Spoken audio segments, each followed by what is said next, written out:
You're all welcome to the. Let's keep the comments coming as we join. Please, let's introduce ourselves. Tell us your name. Dr. Charis, good evening. Can you hear me? Yes, I can hear you, sir. Okay, I think the recording has just started. I think we should start now.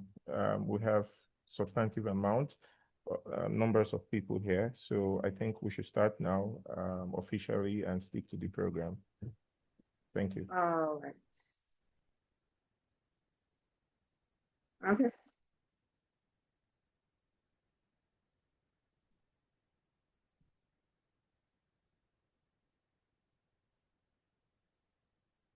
Yeah, welcome to the second series of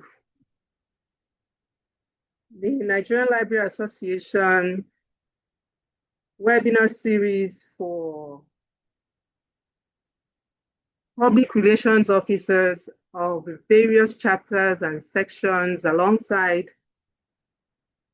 the members of the NLA Digital Communication Crew, preparation for our national conference this year. And this webinar is tagged the Unified Voice, Strategy, Branding, and Effective Engagement.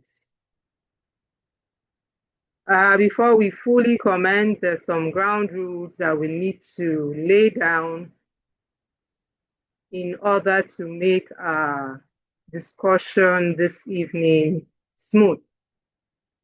And that will be muting our devices so we don't have background distractions. And for your questions and comments, the comment section is available to make your comments, to ask your questions. You can also note down your question so as not to forget, because there's a session for question and answer. So you can ask your question at that point. As you join, we will really appreciate if you introduce yourself so that we know who has joined the program, your name, your affiliation, your chapter or your section, so that we will appreciate you, especially before the program fully commences. I can see Madam Temitope Mabawoku. Don't be too angry if I don't pronounce your surname properly. And she's the PRO of NLA Ogun State Chapter. We're happy to have you in our midst. Earlier mentioned is my dear colleague, Elizabeth Tosan-Omitare, a member of the Nigerian Library Association Digital Communication Crew. She was the first to actually join the webinar today. We also have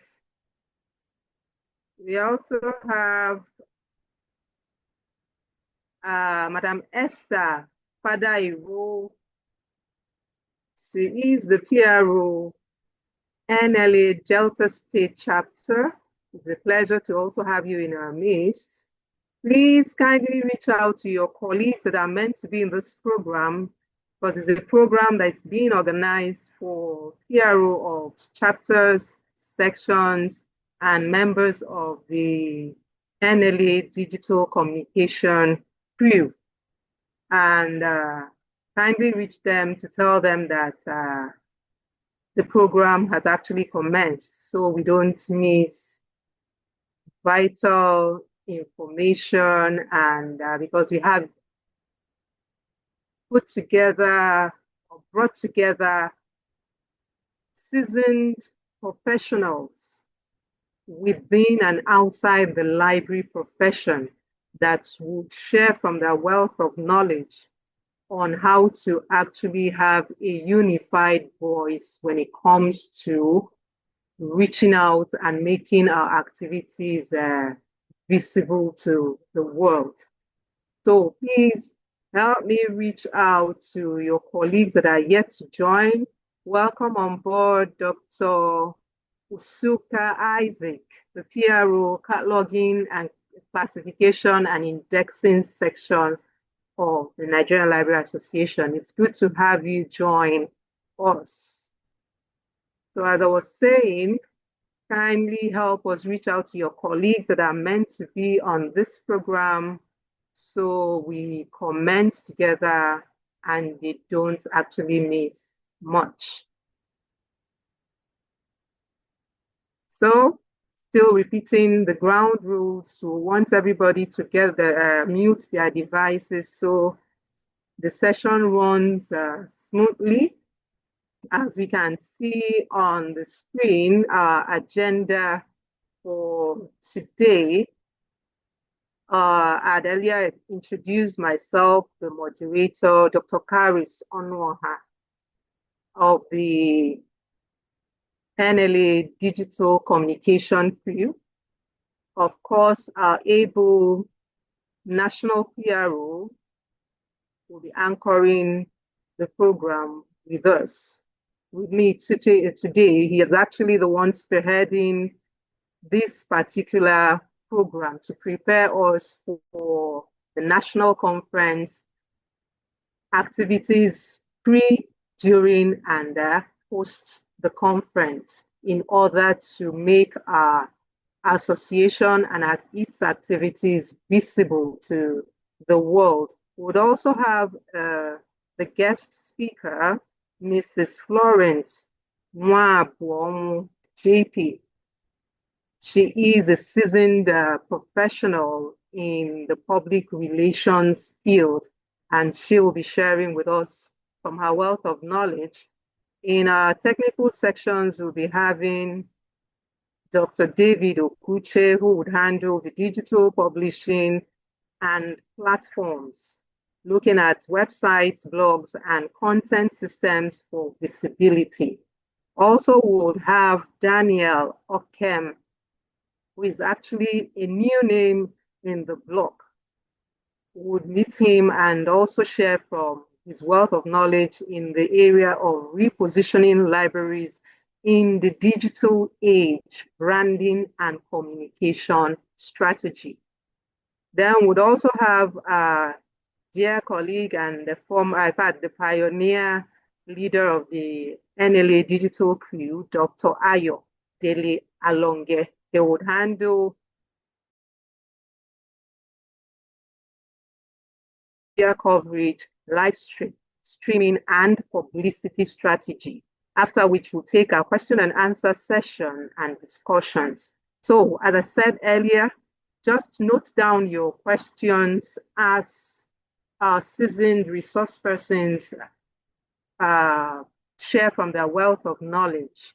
For comments, the comment session is open for us to also make our comments as they are sharing with us what they have for us today. And as we join, it's important that we also introduce ourselves.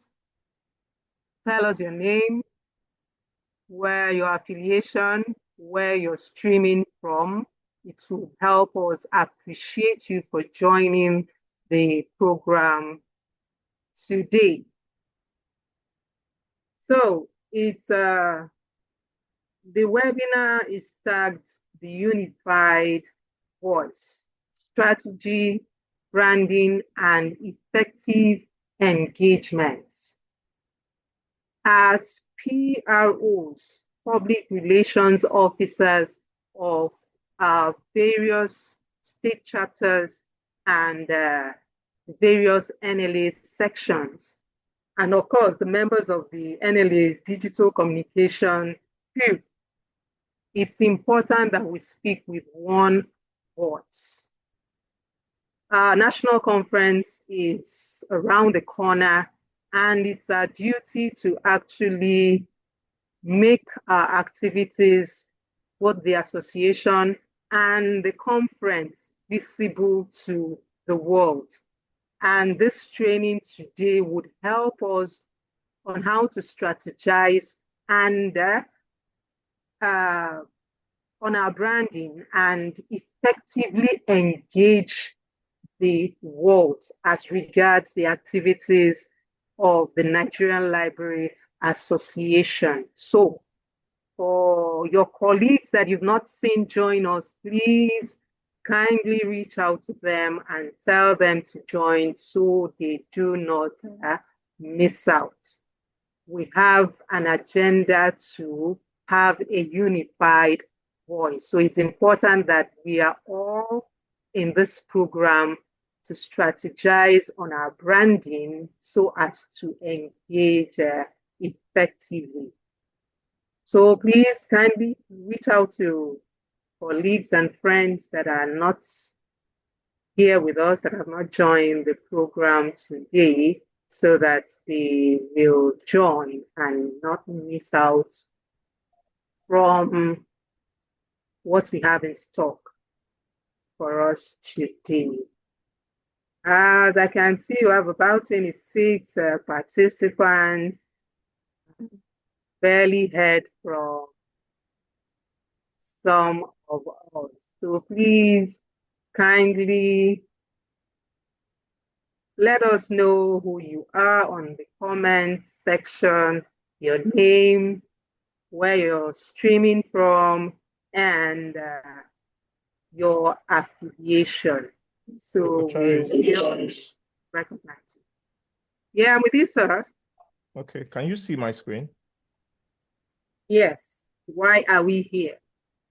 I think time is fast spent. Thank you so much for helping us establish the protocol. I don't know, can we move to the next item? The president is here. Everyone is here now. After now, I think the only person we need to reach out to is Dr. Alonge. You help us reach out to him. I can't see him in the chat. So, but we need to really continue the program. We need to start now. Time is fast spent.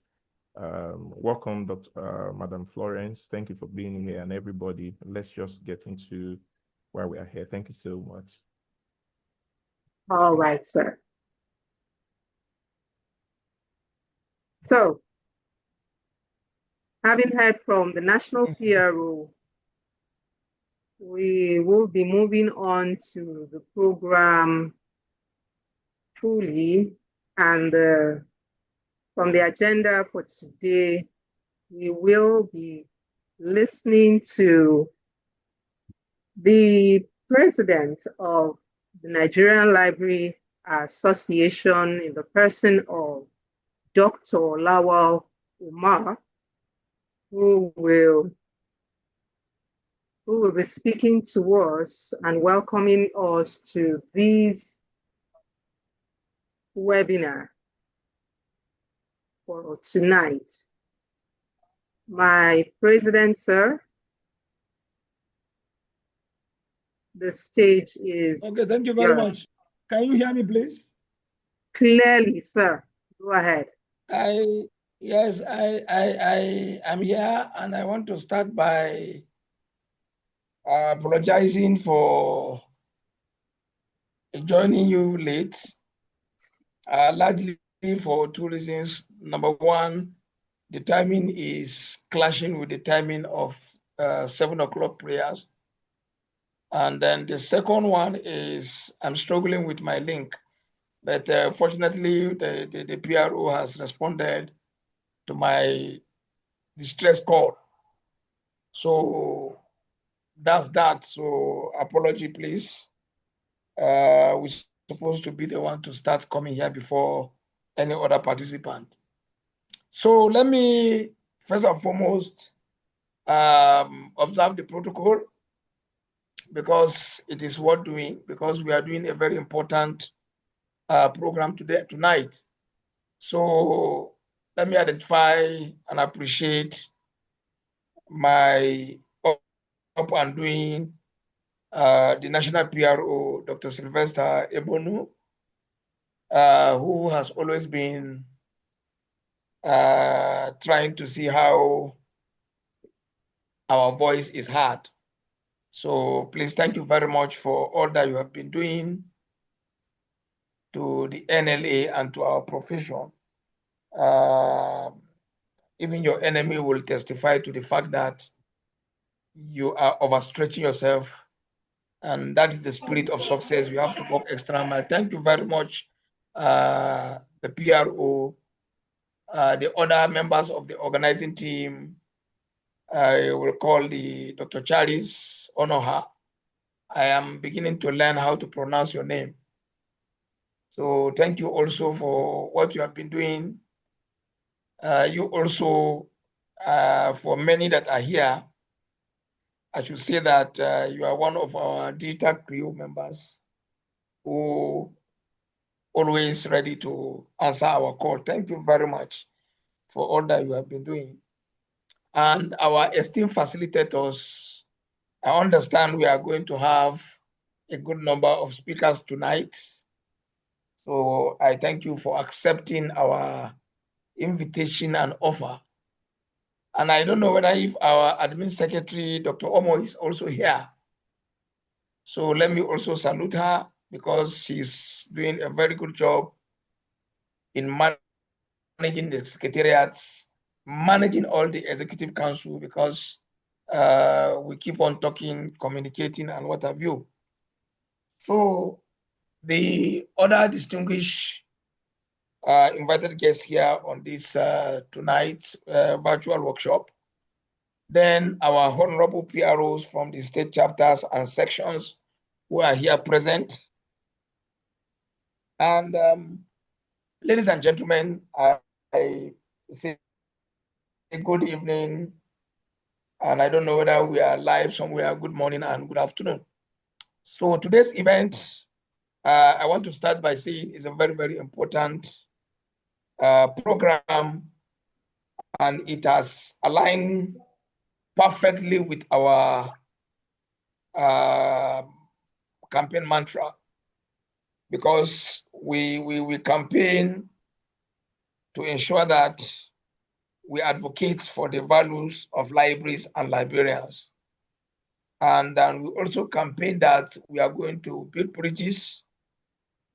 And even for these two items, you agree with me, there's no way we can be able to achieve these two very important elements of our campaign promises without a very good effort at building a unified voice, so that we can be speaking, we can be interacting, we can be engaging in one voice without contradicting each other, without some conflicting purposes.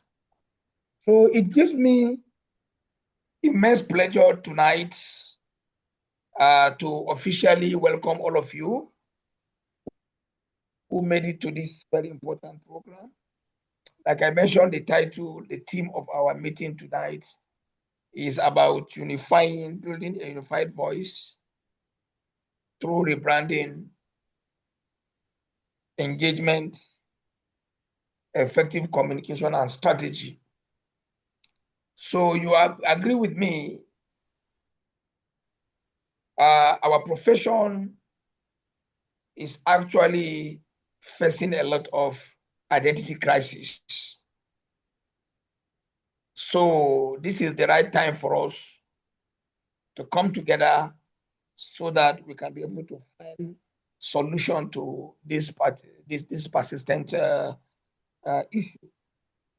Today, libraries and librarians, we are operating under a rapidly changing competitive environment where we must agree. And if we didn't agree before, please let's agree tonight that communication in whatever format, whether digital, whether face-to-face, or whatever format, is no longer an optional strategy. It's not an optional strategy. So it is central It is a necessity. It is a survival tool that will ensure and influence strongly how our NLA, our profession is perceived. Not only perceived, understood, and also valued by the community, by the society at large. So, as public relations officers, you shouldn't only see yourself as just an image maker or an image builder or a mere communicator. Your task is far, far, far beyond that. You should see yourself as an ambassador of our profession, and of course, you are the voice of our profession as well as the Nigerian Library Association. So, and you could see what we have been doing in the past close to 1 year now. We have taken advantage of the digital space. We're able to reactivate all our communication outlets, social media outlets, and that kudos to the digital PRO and his team. And we are almost everywhere. So many people that doesn't even know NLA exists now, they have the feeling and the touch of a Nigerian Library Association. So this workshop for me is coming at the right time. And like I said, is a necessity, is a survival strategy. You could recall, I always tell wherever I get opportunity to tell my audience that NLA is facing sustainability crisis. So this particular workshop tonight is an avenue to find solution to such situation we are finding ourselves. So therefore, it offers us a veritable opportunity to think in and think outside the box on how our stories, because there are a lot of good stories, narratives that we can send out there so that people can change their perception about us. So it is very important we use this opportunity to project our image, our reputation, and the relevance of libraries and librarianship. And we should try also to be proud to speak up, because there are certain situations you find out that some of us, they don't want to even be called themselves librarians. You could see that trend coming up from our library schools. When our graduating 400 level are graduating, you can observe. Please go and observe. If you have a library school in your school, whenever they are wearing their clothes, their gown or their t-shirt, instead of saying they are librarians, they will be writing information scientists. So for us, we need to work on this. Librarians first before you become information scientists. Even in the degree, we should emphasize library first before information science. So it's very important we use tonight to see how we can remedy all these shortcomings so that at the end of the day, we can be able to build a stronger, a more visible, and of course, united Nigerian Library Association across the Federation. I must remind you again that a unified voice begins with the shared vision, shared purpose, of course, shared strategic engagement. So after tonight, participants should understand the fact that whatever the national is doing, then it is the responsibility of all chapter sections to key into that project. So it's not only the responsibility of the national PRO to begin to go all over the spaces. And I believe he has been doing that very well with his PRO committee. So that is the meaning of unified voice. Through this workshop, I believe we will gain fresh ideas because the number of people I've seen, they are well experienced, they are experts in their own right. So we are going to tap from their experiences and we will gain some practical strategies on how to reposition the image, the identity, and of course, the prestige of Nigerian Library Association for greater impact and visibility. Before I round up, I want to also say that this particular program tonight is directly connected to our mantra that we always say, NLA our passion, NLA our priority, and NLA our pride. So by the time we finish this 2 days event, I will believe that our participants will go back home and try to instill that sense of passion, sense of pride, and priority in our members across the Federation. I want to sincerely commend the organizers of this very important event tonight, our facilitators, and all who have indirectly contributed to the success of tonight. We sincerely appreciate you. And therefore, on behalf of the Nigerian Library Association National Executive and the Council, and of course, all other librarians out there, I warmly welcome you all and wish all of us a productive night and impactful session. I say thank you and God bless you all. My PRO. Thank you. Oh, Thank Dr. you Charis, very much. sorry. I should call Charis. Not PRO. Apology for not, I'm in dark. I just arrived from Katsina. I just returned from Katsina and then I don't have light where I am. Wow. Welcome, sir.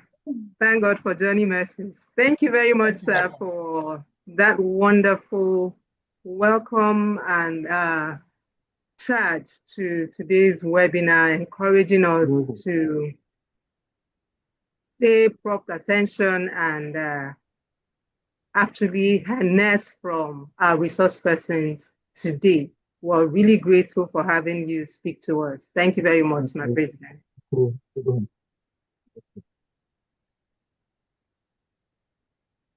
Over to you, Mr. Sylvester. Okay, thank you very much. Please just help me confirm that you can see my slide.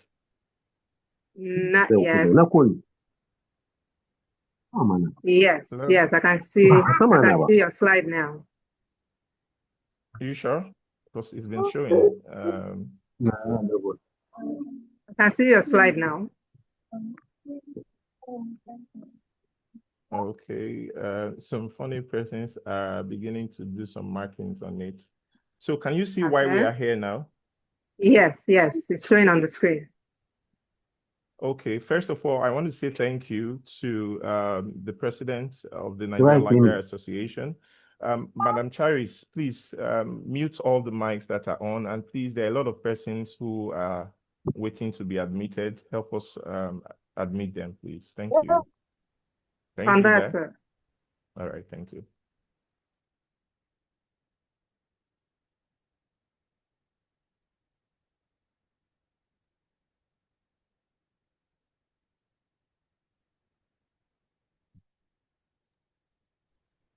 We are not hearing you. Charis, have you muted him? Unmute yourself, sir. As I It's unmute, okay. as I mute all, It's then okay. unmute it all, please. It's okay. It's okay. Just identify who his mic is on next time. Thank you. So, so like I was saying already, while we were preparing for this event, I thought to quickly put down some thoughts together, but something happened, I think, last week or 2 weeks that um, put me in a different mode. So I was in a different reflective mode. And let me start like this.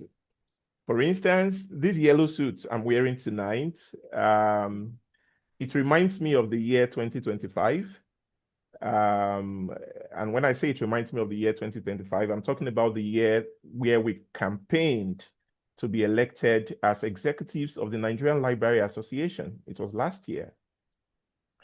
And just like some old men who seem to forget their birthdays.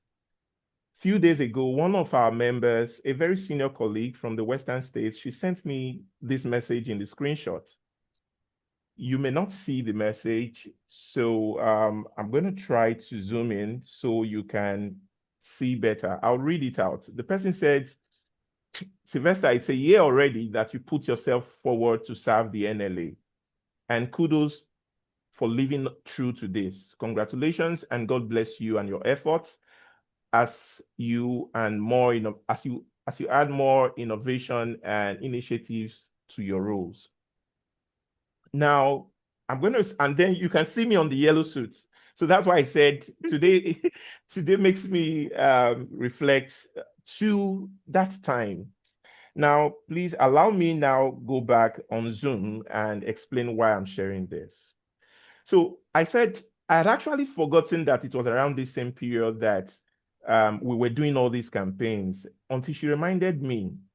And this was when everyone was campaigning and trying to debate and talk about what we would bring to the table. So when I saw the message, it came with mixed feelings. It humbled me first.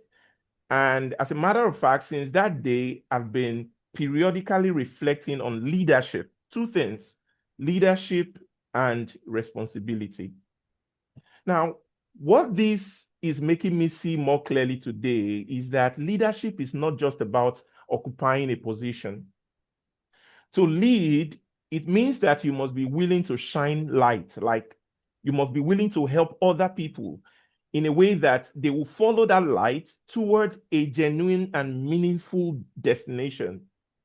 And for us as public relations officers, for us as digital communicators that are here today, either you're watching this as a recording or you're live right now, that responsibility is even more important than the experience of my yellow suit today.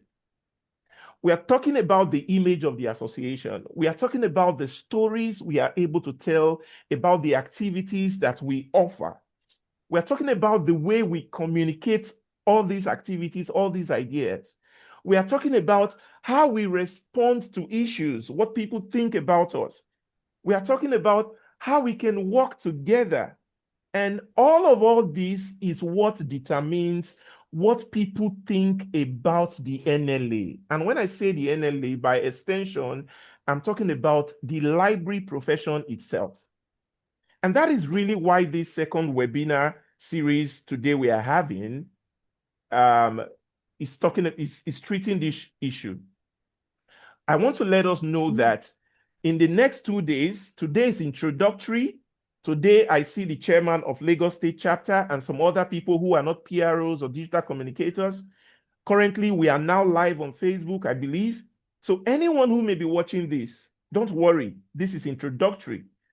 It's actually meant to be a private event.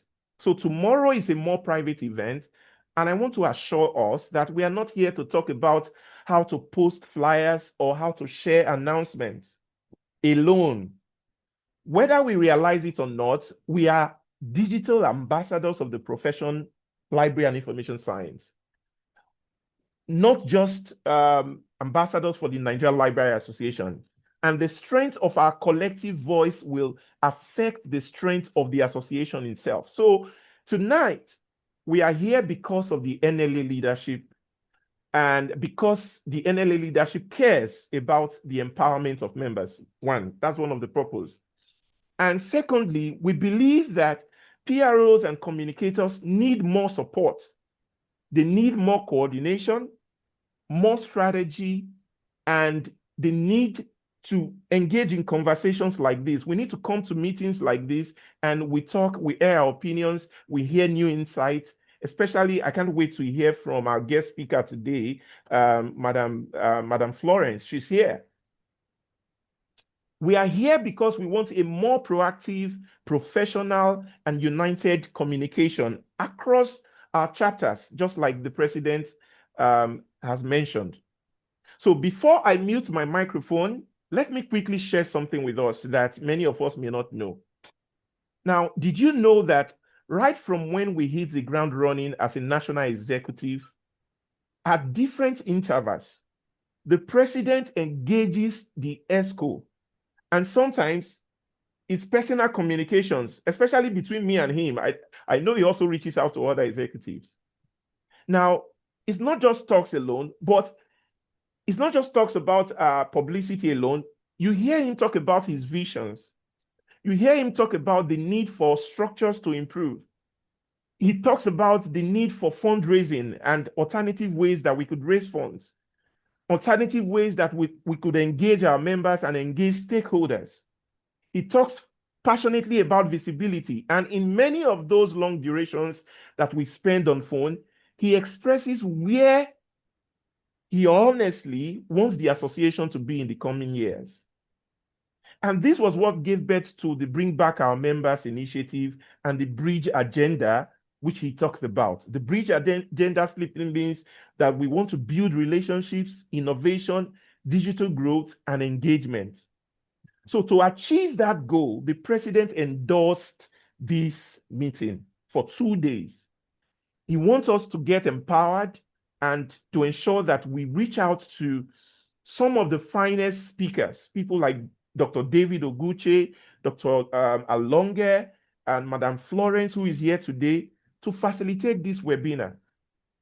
So ladies and gentlemen, I would like to now end my presentation here right now. Actually, I was to speak before, introduce the president again, but now that he has given his remark, this is where I stop to remind us of the purpose why we are here. And I believe that with these few points of mind, I've been able to explain to you the purpose for this meeting. At this moment, I would like Dr. Charis to please read the profile of our guest speaker so she can give us a presentation for tonight. Thank you.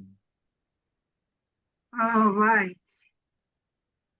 Thank you very much for really emphasizing what you told us. Our guest speaker for tonight is none other than Mrs. Florence Ngozi Nwabuonwu, JP, MNIPR.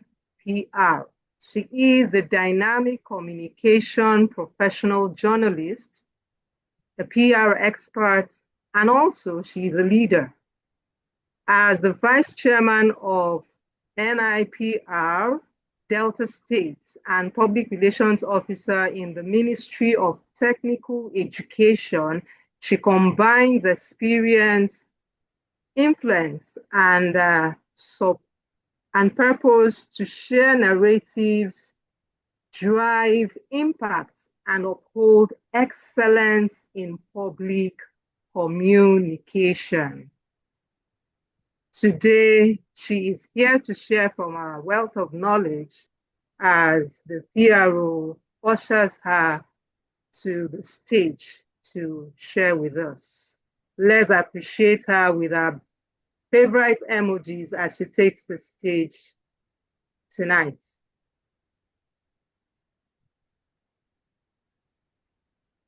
Yeah. Good evening, everybody. Good evening. Good Good evening, ma'am. Can you see me? Yeah. Live and direct.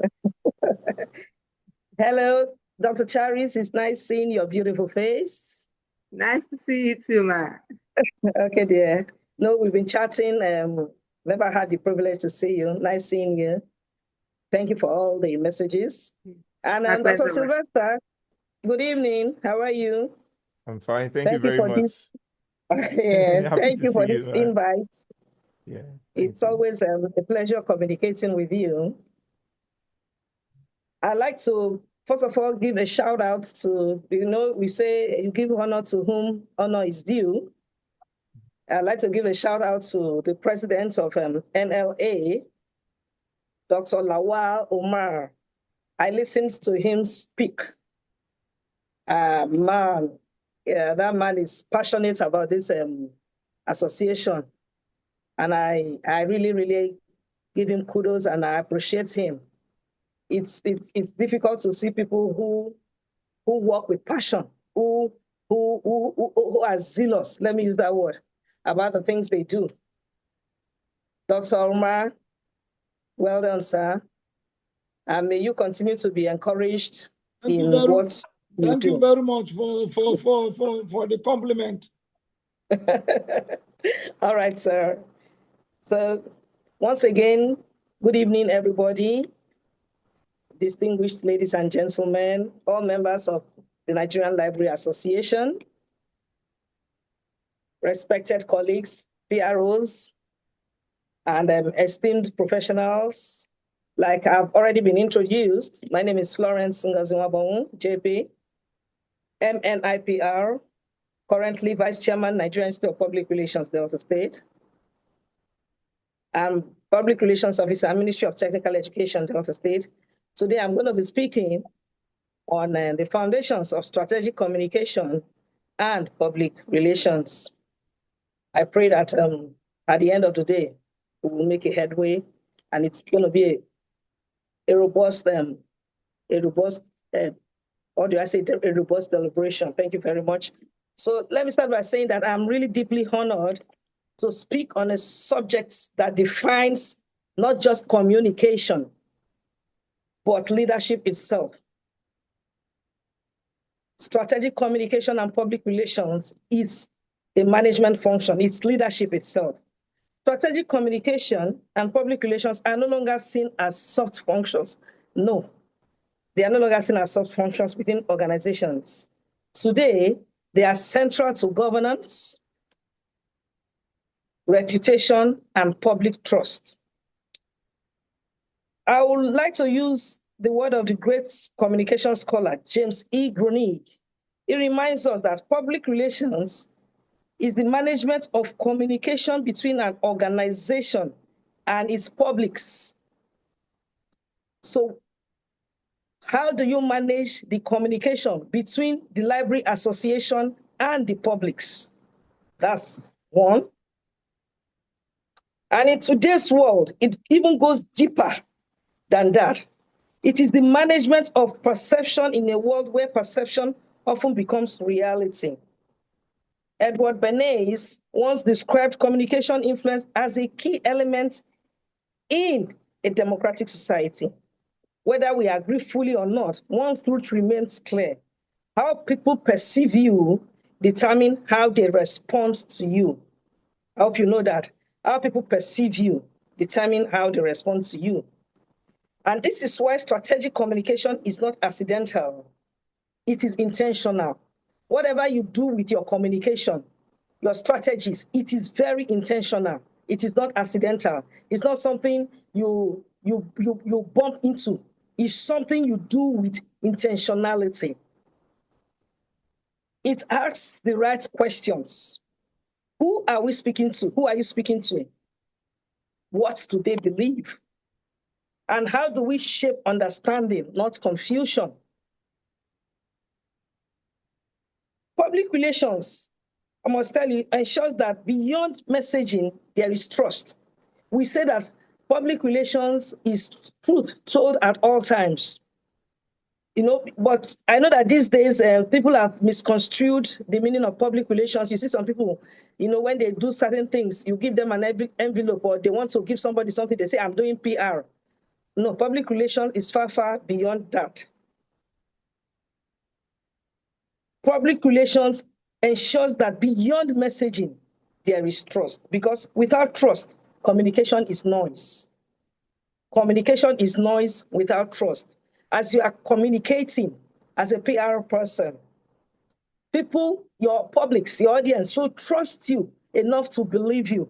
If not, all that you are saying is mere noise. Today, I would like to take us through the foundations of strategic communication and public relations, and how these two disciplines shape institutions, governments, and societies. Am I still on? Please go ahead. Yes, ma'am, you are. Okay. I must tell you something. Your president, Dr. Umar, I think you should be a PR expert, because some of the things I had in mind to say, you already mentioned them. I heard you say something like communication is central. It is a necessity and a survival tool and strategy. And indeed, you are 100% correct. If you don't effectively communicate, if you are not strategic in your communications, I bet you are just on the way to, I don't know what to say, disaster. Because, you know, the military, they use the word strategy. When you are going for an experiment, you are going for a situation, you strategize, you plan. That is how communication is. And that's why we call it strategic communication. You plan, you deliberately sit down and say, what do I want to say? How do I want to say it? Who am I saying this to? By the time I finish saying it, what impact, what effect, what is going to be my feedback? And if the feedback comes, how am I going to manage it? Okay. So strategic communication and public relations are the backbone of our organizations like the Nigerian Library Association. Governments and institutions are understood by the public. These two combinations, this is how your association, will be understood, how you are understood by the public. Strategic communication is purpose-driven communication aligned with organizational goals. What I'm trying to say here is that strategic communication, you have goals. You have a mission, you have a vision, you have mission statements, you have your mantra. So strategic communication drives towards projecting your vision, your mission, your vision, you with what you have, you project it to the people. It's driven towards, your organizational goals. It's driven towards achieving your organizational goals. Well, public relations is the management of the relationships between the organization and the publics. While you are communicating, you are pushing out what you've got. You are telling people, oh, this is what we are. You are the voice. Like the scripture will say, John the Baptist was the lone voice speaking in the wilderness. Yeah, you are that lone voice speaking, talking, telling the world, oh, this is what we are. This is who we are. This is what we stand for. This is what we represent. This is what our association is all about. Strategically, you are doing that. Then with public relations, you now maintain, you manage that relationship between your organization and the public. When you push it out strategically, public relations helps you to manage the information. It helps you to get the feedback from the publics. Communication delivers information, while strategic communication aligns that information with that objectives. And public relations, like I said before, ensures that trust, reputation, and relationships are built. Public relations ensures that, and that it is sustained. In simple terms, strategic communication is direction, public relations is the relationship. With strategic communication, it's a direction, you are going somewhere. You are telling the world, oh, we are going somewhere. We are doing this.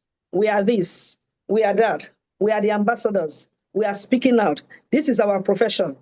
This is what we do. And public relations is that relationship that helps you maintain that which you are pushing out to the public. As a public relation expert, you know that you are the ambassador. You are the ambassador of your organization. You are the spokesperson. You are the orator. You are the mouthpiece. You are the one who, after the decisions have been made, you are the one who takes it out there to the people, to the publics.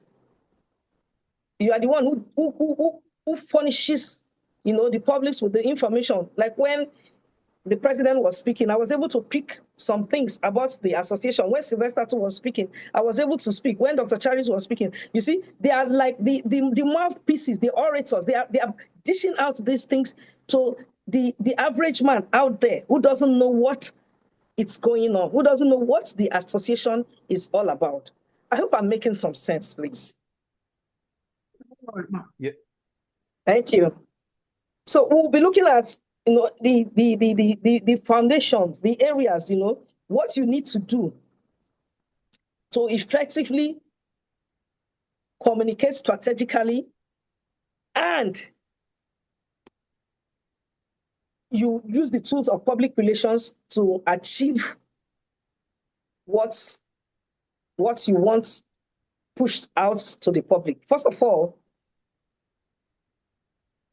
what I have here is research and understanding the environment. You will understand your environment. Every effective communication begins with understanding. We must ask, who are we speaking to? As public relations officers at NLA, who are you speaking to? What do they believe? You really need to understand your environment. What influences their perception? As Daniel J. Burstein noted, the greatest enemy of knowledge is not ignorance. It is the illusion of ignorance. It is the illusion, of knowledge. The greatest enemy of knowledge is not ignorance. It is the illusion of knowledge. Without understanding your environment, communication becomes assumption, and assumption is dangerous in public relations. You need to understand your environment to push your message. And if you don't understand your environment, you don't understand the people you are reaching out to, communication becomes assumption, and assumption is dangerous in public relations. And we all know that they say assumption is the lowest level of knowledge. You're assuming, but you really don't know. So in public relations, as much as possible, you don't give room for assumptions. Then another aspect you look at is your audience identification.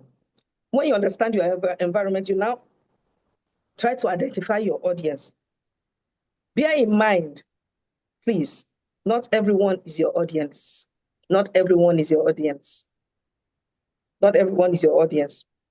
You will segment your publics into internal and external audiences. Identify your audiences. Your internal publics include staff and your institutions, while the external publics include, the citizens, the media, stakeholders. You must identify your audience, because when you speak to everyone, you speak to no one effectively. When you speak to everyone, you actually speak to no one effectively. But when you identify your audience, you have a target audience. These are the people I am reaching out to. And it helps you to set your goals. It helps you to hit the bull's eye.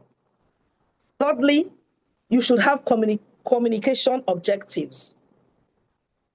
Your communication must have direction. As a PR person, your communication, that's why I love the word strategic there. A strategy is a plan. It's like a tactics. You are going for what should I use now? You are going for, maybe you're going for something. You are going for a situation. You will strategize. What do I do? How do I go about it? When I get there, who do I talk to? What tools do I go with? So you should have objectives. You should have communication objectives. Your communication must have a direction. Your objectives. And remember, your objectives must be clear. They must be measurable and aligned with the goals. Remember, I talked about the goals of your association, of your institution earlier. Your objectives must align with goals, not vague goals. You must have tangible goals, goals that will have specific outcomes. Like, oh, what do we want to do? We want to improve trust. We want to improve the way people see us. We want people to know about this library association. And I remember the president said something that, graduating students, they are like not proud of being called, or being tagged library, whatever. They write information something, instead of putting the real course that they read. Those are the areas, you look at, you hit hard to really get a good stay on this association. It's an association to be proud of. There's nothing you should be ashamed of. So those are the objectives you look at. Those are the communication objectives you look at. You go all the way to educate, enlighten your students or your publics. Oh, this profession is like this. You should be proud of it. We do this, we do that, we do this. You understand? There's nothing to be ashamed of. Then another area you need to look at is your message development. Your messages must be clear. The messages you are pushing out, they must be clear. They must be consistent. You don't say this today, tomorrow you say another thing. If you say Library Association, we are this, we are digital ambassadors, yes. You keep at that, you build around it. Not tomorrow, you come out and say something else. Your messages must be very, very consistent and credible, very believable. If your message is understood, if your message is not understood, it has failed. But if your message is understood, then you've achieved something. No matter how well delivered, clarity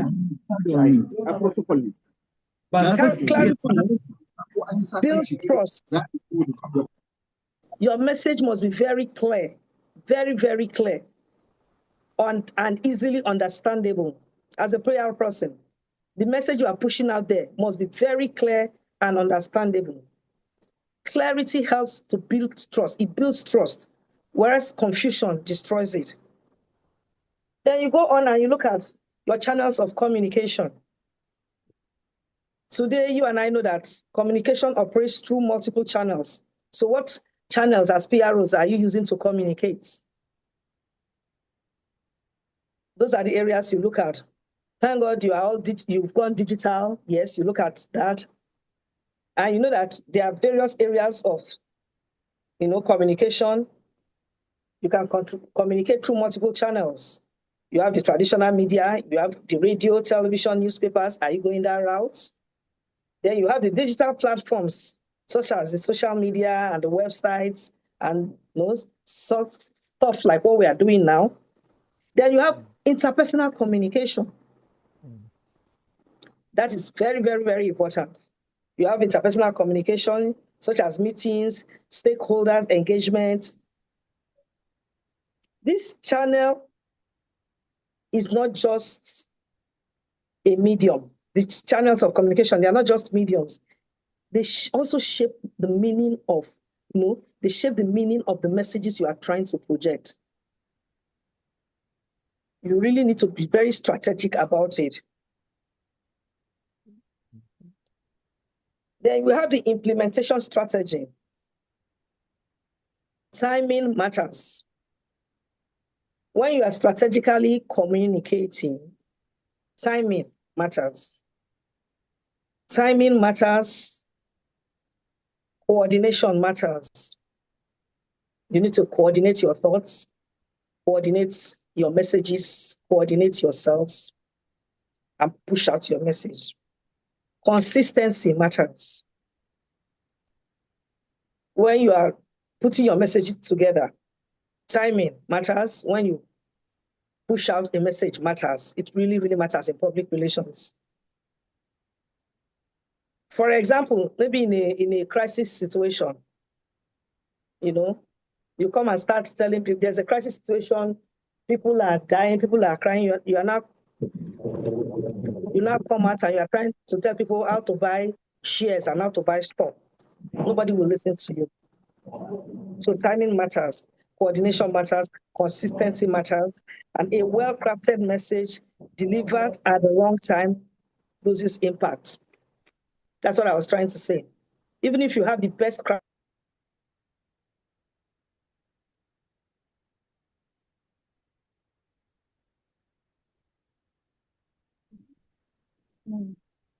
Hello, I don't know who, if somebody muted me. I'm seeing that I'm muted here. Okay. Sorry about that. We can hear you, ma. Sorry. Okay, can you hear me now? Yes, because I got a message on my screen that somebody muted me, but it's okay. That's so when you have a good message, but it's delivered at the wrong time, it loses impact. So as PROs, you are timely. You are timely. You know when to deliver the messages. Then ethics and credibility. At the heart of public relation is trust. I said earlier, public relations is about truth told at all times. You tell the truth as much as is within your power about the association and what it stands for. PR generally, because right now I function in a ministry as a PR person. The objectives, the missions, and the things we intend to achieve is what I push out there. You should say it in such a way that your publics can trust you. They can believe you. You are believable. I'd like to say something. There was this incident in Asaba some time ago. I think the DLA operatives were trying to, I think they were trying to, they were going after, they were trying to catch all these young hoodlums that were into drugs. And in the process, there was a shootout. The shot, I think the gunshots came actually from the DLA operatives, and a young boy was killed. That was very bad public relations. With that thing that happened, if the drug law enforcement, NDLEA, did not, if they didn't handle that issue properly, people will not have trust. Put their trust in them to believe them that they will do what they say they would do. So when it comes to the issues of public relations, the information you push out to the public as much as possible, you have to be trustworthy. You have to be truthful. You have to be transparent. You have to be accountable. Accountability matters so that people can come back to ask you. One of the modern fathers of public relations, Ivy Lee Ledbetter, there was a train incident some years, many years back, 1850-something, in the US. And when the incident happened, the company wanted, because of the backlash from the public and everything, they wanted to push the matter, shove it under the carpet. But this man said no. Ivy Lee Ledbetter, yeah, that's his name. He said no. Let's issue a statement. Let's tell the public what really happened, how it happened. Let's gain their trust. And that was what the company did. And that was when the first press release was ever done. The statements that you make and you push out to the press for the public's consumption. So when you do things like this, it gives you credibility. So as PROs, the information we push out must be truthful, must be trustworthy, must be transparent, Sorry, and sorry, must be Ma. accountable. Yeah, Sorry, Ma. We have 2 minutes remaining for you to please round up. thank you. I will just quickly round up and conclude. As I give us the importance of strategic communication and PR. One, they build trust, they manage crisis, you shape reputation, you support your organization, you support governance and policy acceptance, and you strengthen institutional identity. So as I conclude, I'd like to say that strategic communication and public relations are not about making noise. They are about making meaning. They are the bridge between leadership and the citizens. They are the bridge between your populace and the institution, between policy and understanding, between institutions and trust. When communication is strategic, it builds trust. When it is weak, it builds confusion. And in today's world, perception is reality. As I conclude, I leave us with this thought. You cannot manage what people do not understand. And you cannot lead what you cannot communicate. Thank you very much. Amazing. Thank Amazing. you very much. Amazing. Mrs. Florence, in fact, you've Thank you. thrilled us tonight. Colleagues, please, let's appreciate her with our favorite emojis if you actually were thrilled by her speech Thank you. tonight. Thank you very much, Ma. Yeah, Rosa. Yeah, please, let's call on the president, Dr. Lawal. Trust he's still here with us. Dr. Lawal, sir.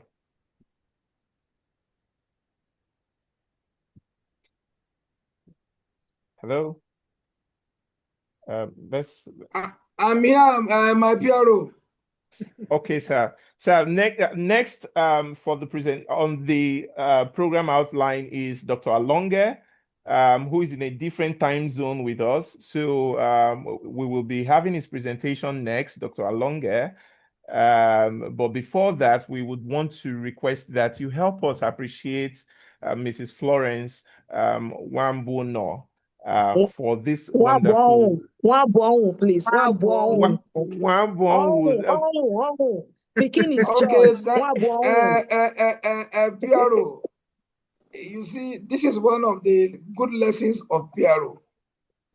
It's very, very important we learn how to pronounce people's name. Exactly. It's part of communication. Yes, Okay? it is. So sometimes we are taking it for granted. Okay? Yeah. So Yeah. you should have stylist use your style to just stay within Mrs. Florence that I'm going to do also. So our guest speaker, Mrs. Florence, you have spoken to us just like what I was briefed about. Because I could remember when the PRO is populating or is searching for the speakers, he mentioned your name. And typical of me, I'm always an interrogator. I tried to find out why. And then he told me that you are a professional public relation officer, and these are your credentials and what have you. And tonight, I think it's not an exaggeration. He didn't even explain very well, but you confirmed to me that you are really a star in your own field. So we Thank you, sir. sincerely appreciate your effort and your acceptance, despite your tight schedules and engagement. This is a very odd hour. We are about to be resting, and yet you still accept to be with the Liberians so that you can help us going forward, at least try to fix our fractured customer relationship skills. Because whether we like it or not,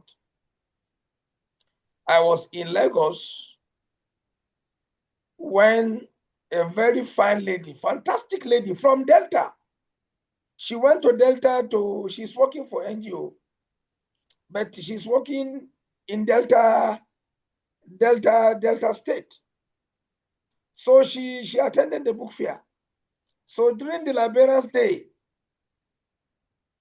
so she challenged us. She reported something very nasty, that she had a very nasty experience visiting libraries in part of the country. And when she meet Liberians, the way they react, the way they speak, the way they accommodate is actually not representing us well. And the PRO, do you know what happened? Some of your Liberians there, they want to disagree. But trust your president. When the mic came to me, I told the lady, one is thank you very much. In fact, I told her, I don't hug, but I will hug her. For the first time, let me hug her. So that the Liberians should know the truth. We are not doing what we're supposed to do in terms of building a very profitable, very mutual and beneficial relationship. And you do that simply by choosing how to communicate. Communication is very, very important. I was telling my student last week, there may be a situation whereby a user will enter a library after getting all that he desires, but he will still walk out of the library unhappy. And they were saying how? I said, because whoever answered his query might have spoken very nasty, very unprofessional. Okay? That particular part can even make the customer to be unhappy. So thank you very much, Mrs. Florence, for this wonderful lecture. And I want to believe participants, we have taken note, and we are going to improve our skills and improve our contacts and communication with our communities. Thank you. And then when we come again, please, I hope and I pray that you still give us access and accept our invitation once again. May God continue to bless you. Thank you very much. PRO. Thank you very much. Thank you.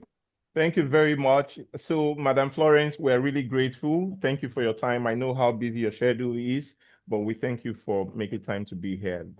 So, right now, we're going to the next presentation. I will call on the moderator to introduce Dr. Alonge.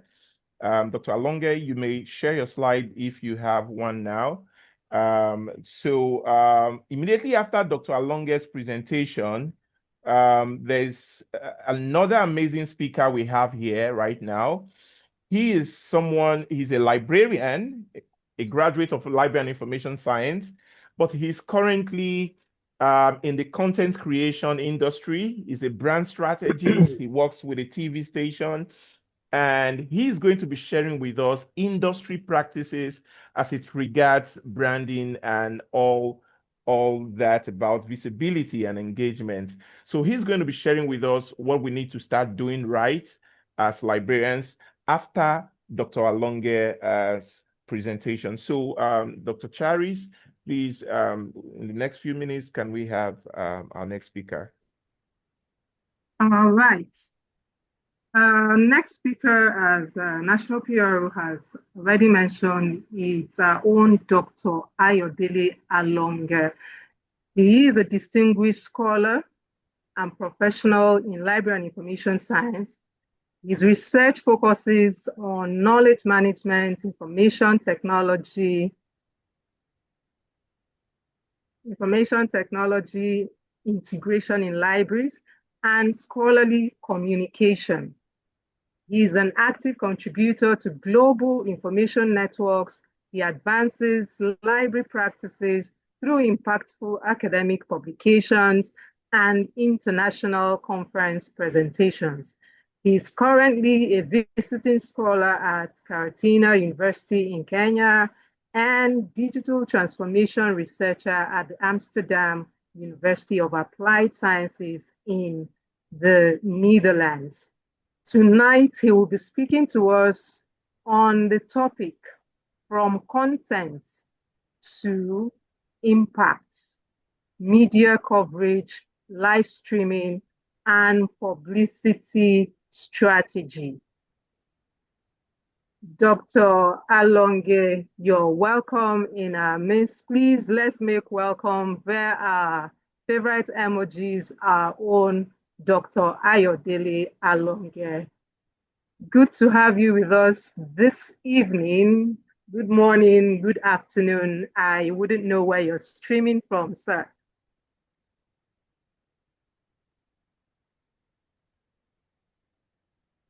Yeah, I think Dr. Ayodele's Ayo. mic is mute.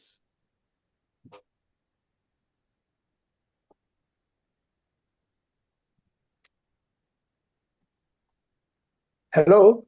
Sorry, yeah. Beautiful. Yeah. Good to have you, sir. Okay. So where are you reaching out to us from today? From your profile, we see you're a global ambassador. Oh, beautiful. You're in Georgia, Atlanta today. Good to have you, sir. The stage is yours. Please go ahead, sir. Sorry, please. I'm trying to share my screen now. Thank you very much. All right. Okay.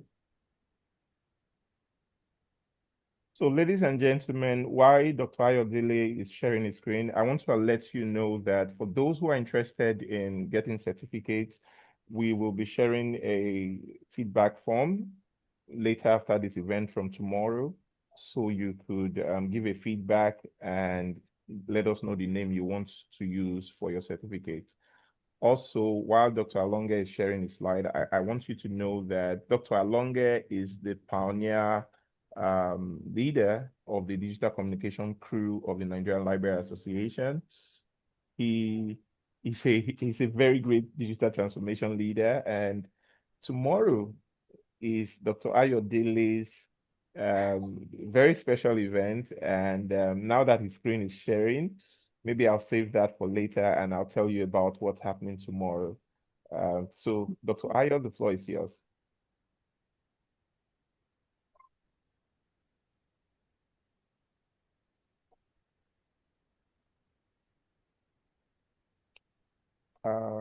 Your screen has returned to presenter view. It was on full screen view before.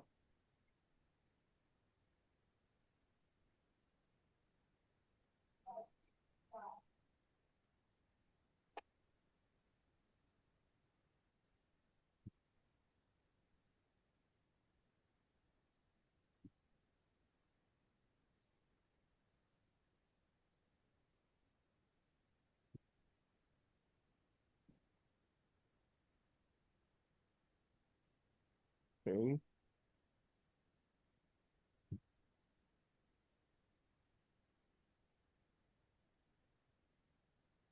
Are you there, sir? So once again, I want to say thank you to everyone who's joined us. We see that there are a couple of persons watching live on Facebook. Thank you to everyone who is sharing this video. We are hoping that this video reaches a wider audience because today, like I said, is the opening ceremony. And we are hoping that others who are not even in our profession can learn one or two tips about PR, about visibility, and about branding. So immediately after this presentation, we also have another presentation from Dr. David Oguche, who is also a pioneer member or leader of the digital communication crew. So Dr. Alonge, we can see your slide now, full screen, yes.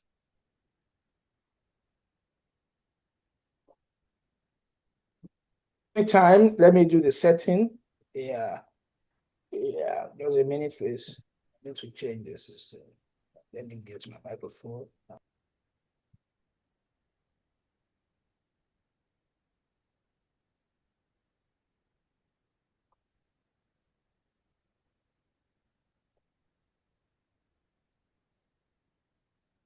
So I was saying that Dr. David Oguche's presentation tonight is on website development.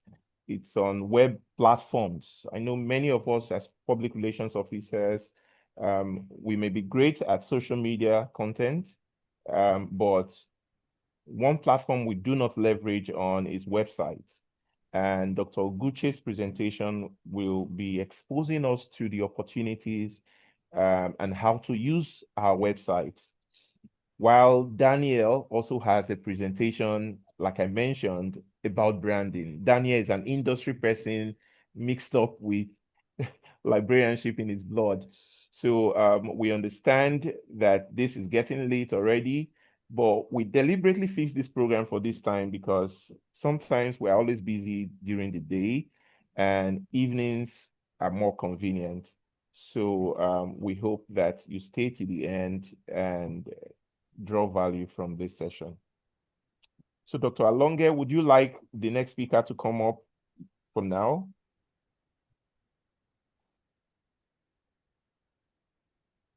Hello, Doc.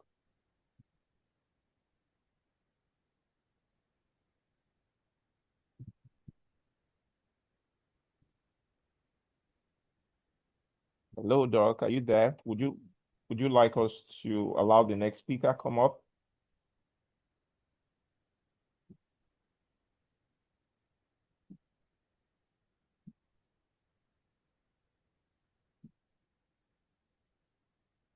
All right, I think we would allow Daniel. Daniel, are you there? Daniel might have to come for his presentation now. It's running I'm quickly. here, sir. Can you hear me? Yeah, Daniel, could you share your slide? Dr. Alonge, I think this time might We allow can hear you. you, sir. This time might allow you. Sorry, apology. I was trying to change my system and it's not working. Is it possible I speak by 4 o'clock your time? Sorry, in 28 minutes. Is it possible?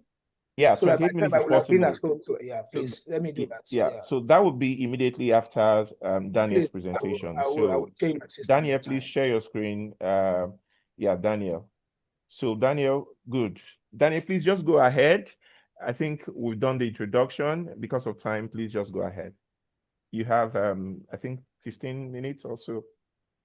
Come again. How many minutes do I have? Just be as fast. I know you're here, you're loaded with value, but let's just watch the time. All right. Thank First you. off, I want to say thank you to everyone, to Mr. Sylvester, the digital librarian, for this for this opportunity to be here. I want to say thank you to the association for having me on board. It's a great privilege. And as he has mentioned, I have a background in librarianship. I studied library and information technology at Federal University of Technology, Mina. And so I understand the crux of the subject. And I believe it's a very important subject we are discussing tonight because it impacts the Library Association in terms of branding, communication. And also, I want to appreciate the speaker, Ms. Florence, that spoke about strategic communication.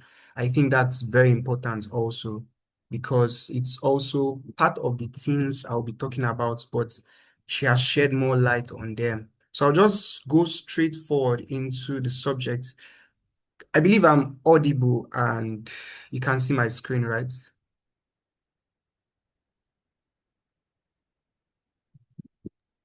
Loud and clear. Please go ahead. Awesome. All right. Okay, so we are going to be looking at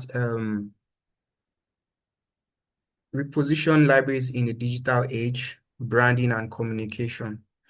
So before I start, I was able to highlight some problems. I have some problem statements I'm going to be addressing, and I feel like they are going to be very important. And trust me, they are very strong, but just flow with me. All right. So the first problem I identified is that libraries are still communicating like it's 1995. And hold on, I get what you're thinking. The problem is not that they are not available ICT infrastructure, but most of the time they are underutilized. And I believe this happens because most times librarians are not equipped or skilled to manage them. Or another way is that they don't maximize the potential of this technology, right? So I have some facts and sources and references backing this, but because of time, I'll just skim through them, and I have these references on a separate slide. So if you're interested, you can look at them, and I'll just try to cite some of them, right? So the libraries are digitally present, but not digitally functional, right? So they are not functional in the sense that they are not working digitally. They are not utilizing the power of technology in the library. All right. So I'll just move to the next point, is that libraries in Nigeria often function as hidden brands, present but not visible, available but not discoverable. And this is important because of libraries do not position themselves as a service, or they do not market their own services, right? And this is a challenge because if you do not market your service or your product, it would limit your reach and visibility, right? So the library has a lot to offer, but a lot of people are not seeing it. Why? Because they don't market themselves. Now, Coca-Cola, right? They are a popular brand. They've been in existence, in time past. Most of us grew up to even meet the brand, right? So these guys are still available in the market, but it will shock you that these guys still run ad campaigns. They still have billboards. They still have adverts running here and there. What is their strategy? Their strategy is to be in your face, to create visibility. They are creating a psychological effect in the mind of people that when you keep seeing them, you keep preferring them, right? So the library has not yet positioned themselves in that light where they are in everyone's face. They position themselves to be seen. I don't think I've seen any ads or any campaign about the library services or what they have to offer. So that's another of my, observation and problem. And then the second one is weak brand identity and perception crisis. I love that the president addressed this a little. He spoke about perception crisis.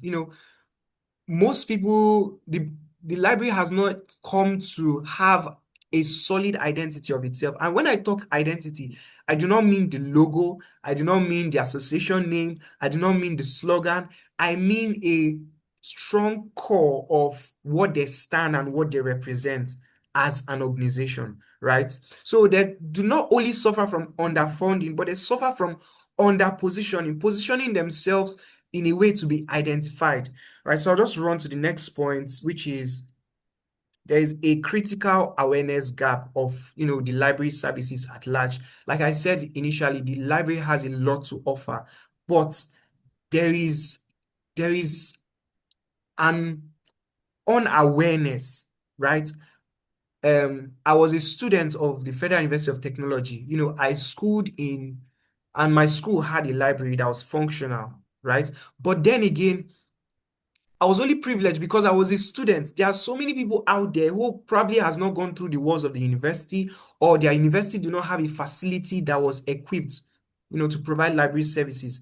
Some people do not yet understand what the library has to offer. Some people do not know that the library is more than just books and shelves. They do not know that the library has digital access to information and resources that can even be accessed both physical and hybrid, like from remote places, right? So I'll just move forward. And these are some references that address some of the issues I've mentioned. For want of time, I'll just skim through them and move straight in. So I'm trying to get into the meat of tonight's discussion. So I've identified 4 pillars for building a digital ready library system, right? The first one is digital access. The second one is user experience. The third one is community relevance. And the fourth one is adaptability to technology. If I had time to talk about this holistically, we would have shed more light on all of them. But for tonight's conversation, I'm going to be focusing on user experience, So we are going to be going into user experience, brand identity, and communication in library services. So now, the library is not just meant to be a custodian of information, but they are meant to offer these services to people, to actual people, to users. And I wrote here that this reflects Ranganathan's law of library science. Mind you, I'm a library student, like I mentioned. So there are 5 laws that Ranganathan gave about the library, which are very salient and important. And 4 of them are strongly focused on users. It emphasizes how that books are for users, save the time of the readers, some very important. So the library is not just meant to just have information, but they are meant to be disseminated to people, to actual people, to users. So it means that the library has to pay attention to its users. Why is this important? So I'm going into branding now. We are going into branding, right? Now, branding can be seen as a strategic process of shaping perception through consistent identity, communication, and experience. It builds clear voice, narrative, and you have it on the screen, right? So a brand now, I love how that we are talking about a brand, because most people think when we only associate the term brand to maybe businesses, but we do not associate the term brand to only businesses. Any organization, it's a brand. And there's even a concept of personal branding. So it means that you create a perception of how you want to be seen and identified, right? That's what branding is all about.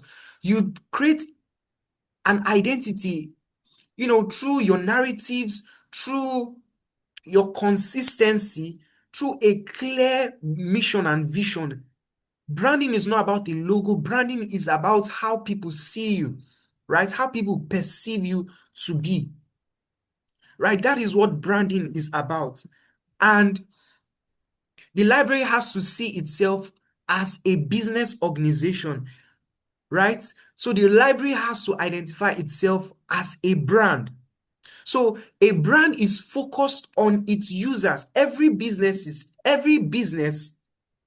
is meant to solve the problem of a particular people group or person or community or what have you. So the library also addresses the problem of a people group or a certain class of people, right? So the library itself is focused on users.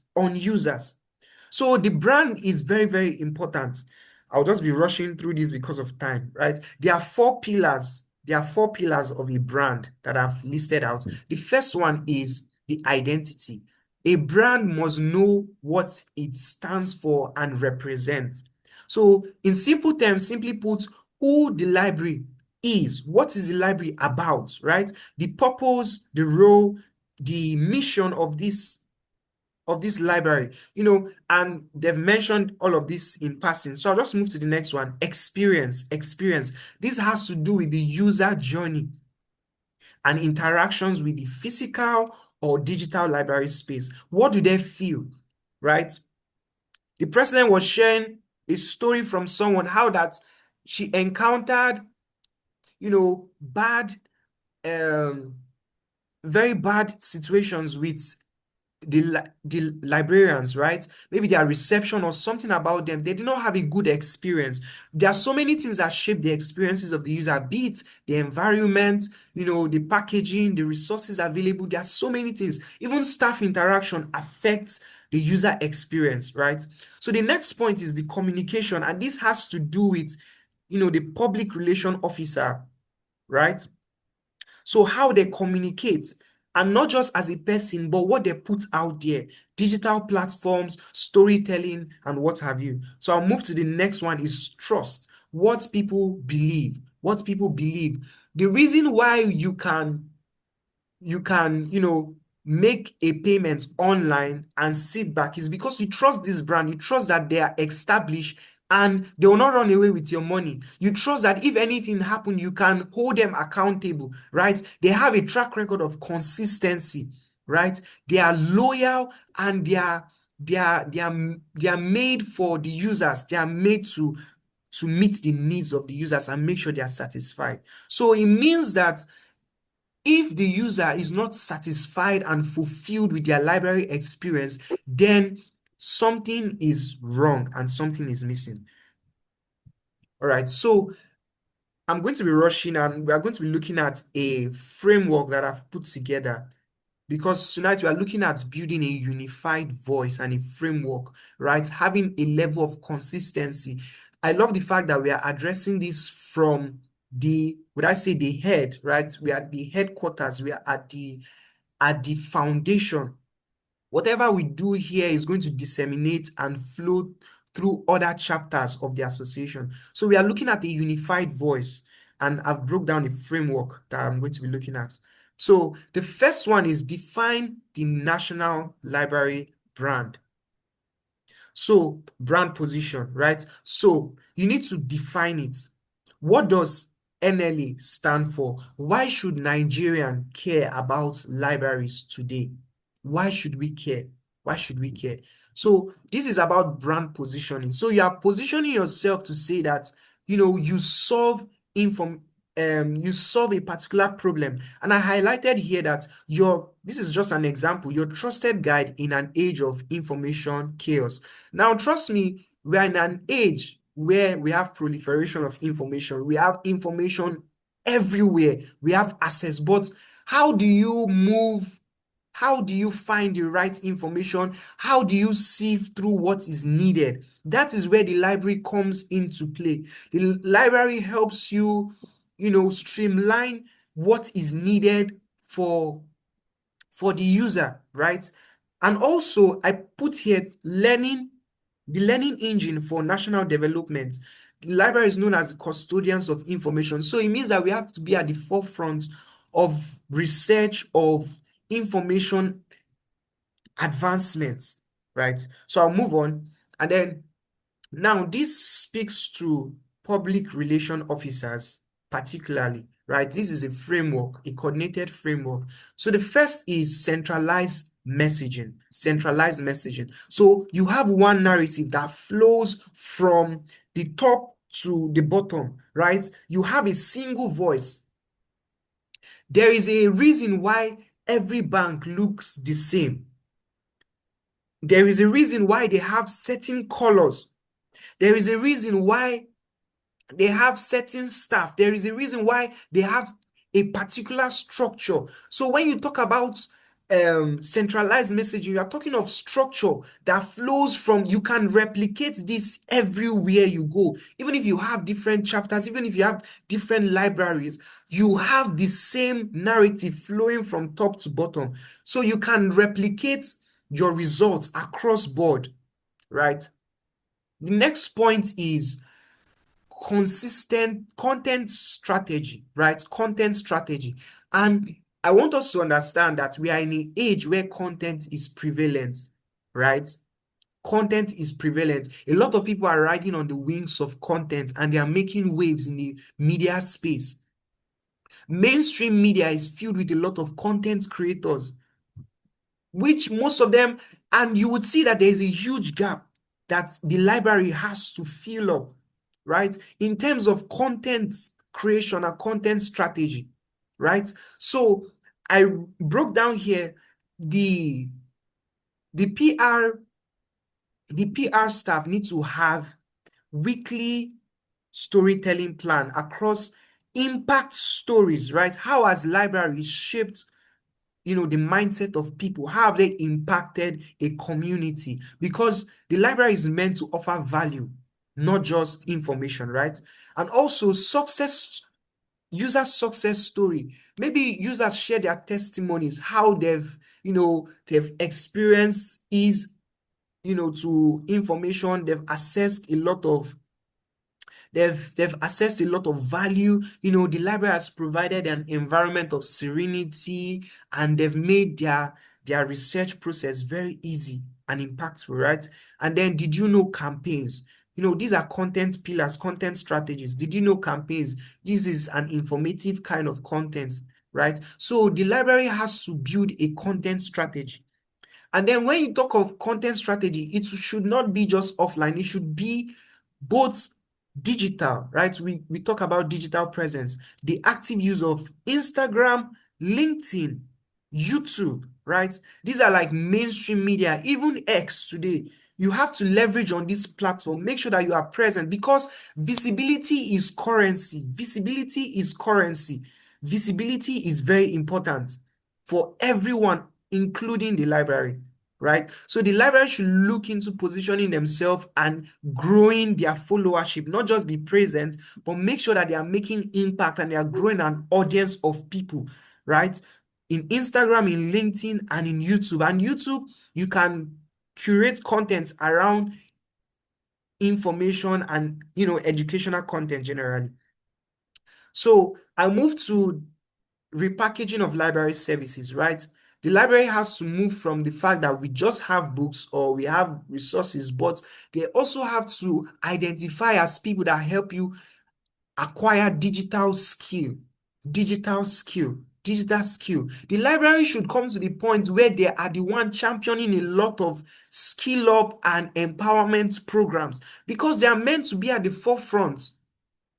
So the library needs to identify and start training people on digital skill. So we help you learn digital skill. It means come to us if you need a skill, if you want to learn AI, automation, prompt engineering, we can help you acquire that skill, right? So we help you assess opportunities, because the library has vast amount of resources. All right, so this means it's translating not just from communication, but into value. Where there is value, people would chase after you. Where there is value, where you offer value, people would search for you, right? All right, so let me move to the next point, which is transform physical and digital spaces, right? I've touched on some of these things, right? So the library should now have tech corners, co-working spaces, and youth-friendly environments. Now, it seems like there are a lot of other establishments that are now filling up this gap. You know, for example, we have Cafe One that they are running workspaces and all. The library should be able to have a workspace where people come to, right, to have their own personal time, you know, to have access to their resources, right? So tech corners, co-working space, and youth-friendly environments. So it means that you are going to create the environment that can attract a certain demographic, a certain kind of people, right? So it means that there are certain things that has to be there. You can even make a PlayStation, a recreational center that can attract people, right? I'm just saying, giving ideas, right? So introduce AI literacy workshop. We're in an age of AI. A lot of people are curious. A lot of people want to know how they can keep up. So this is a good place to leverage and position yourself. Career development programs also, right? So I'll just move on, and then also, the PR staff need to be trained. You know, while I was starting off, I made mention that most librarians do not have the requisite skill or technical know-how on how to, you know, give out some of these. And I believe that this is one of the relevance of this meeting we are having today, because it tends to bridge that gap, right? We are sharing information that would help us position ourselves better, right? So the PR officers must involved in brand strategy. Brand strategy has to do with positioning, has to do with identity, has to do with perspective. How to do it? How do we reach out to our target audience? These are strategies, right? Content creators, data-driven communicators. Now, it is true that a lot of people are passionate and they just don't have the requisite skill to do this. So you need to be trained on how to bridge this gap, right? So some of the skill requires are storytelling. 5 minutes more. All right. Thank you for that. Okay, so storytelling, digital marketing, audience segmentation, and analytics.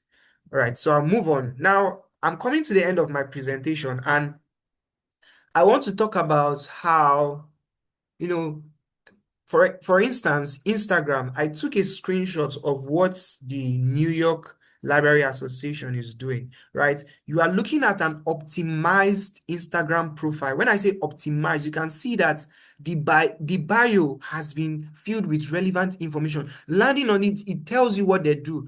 We educate and advocate for NYS librarians and library workers. You can see what they stand and represent clearly.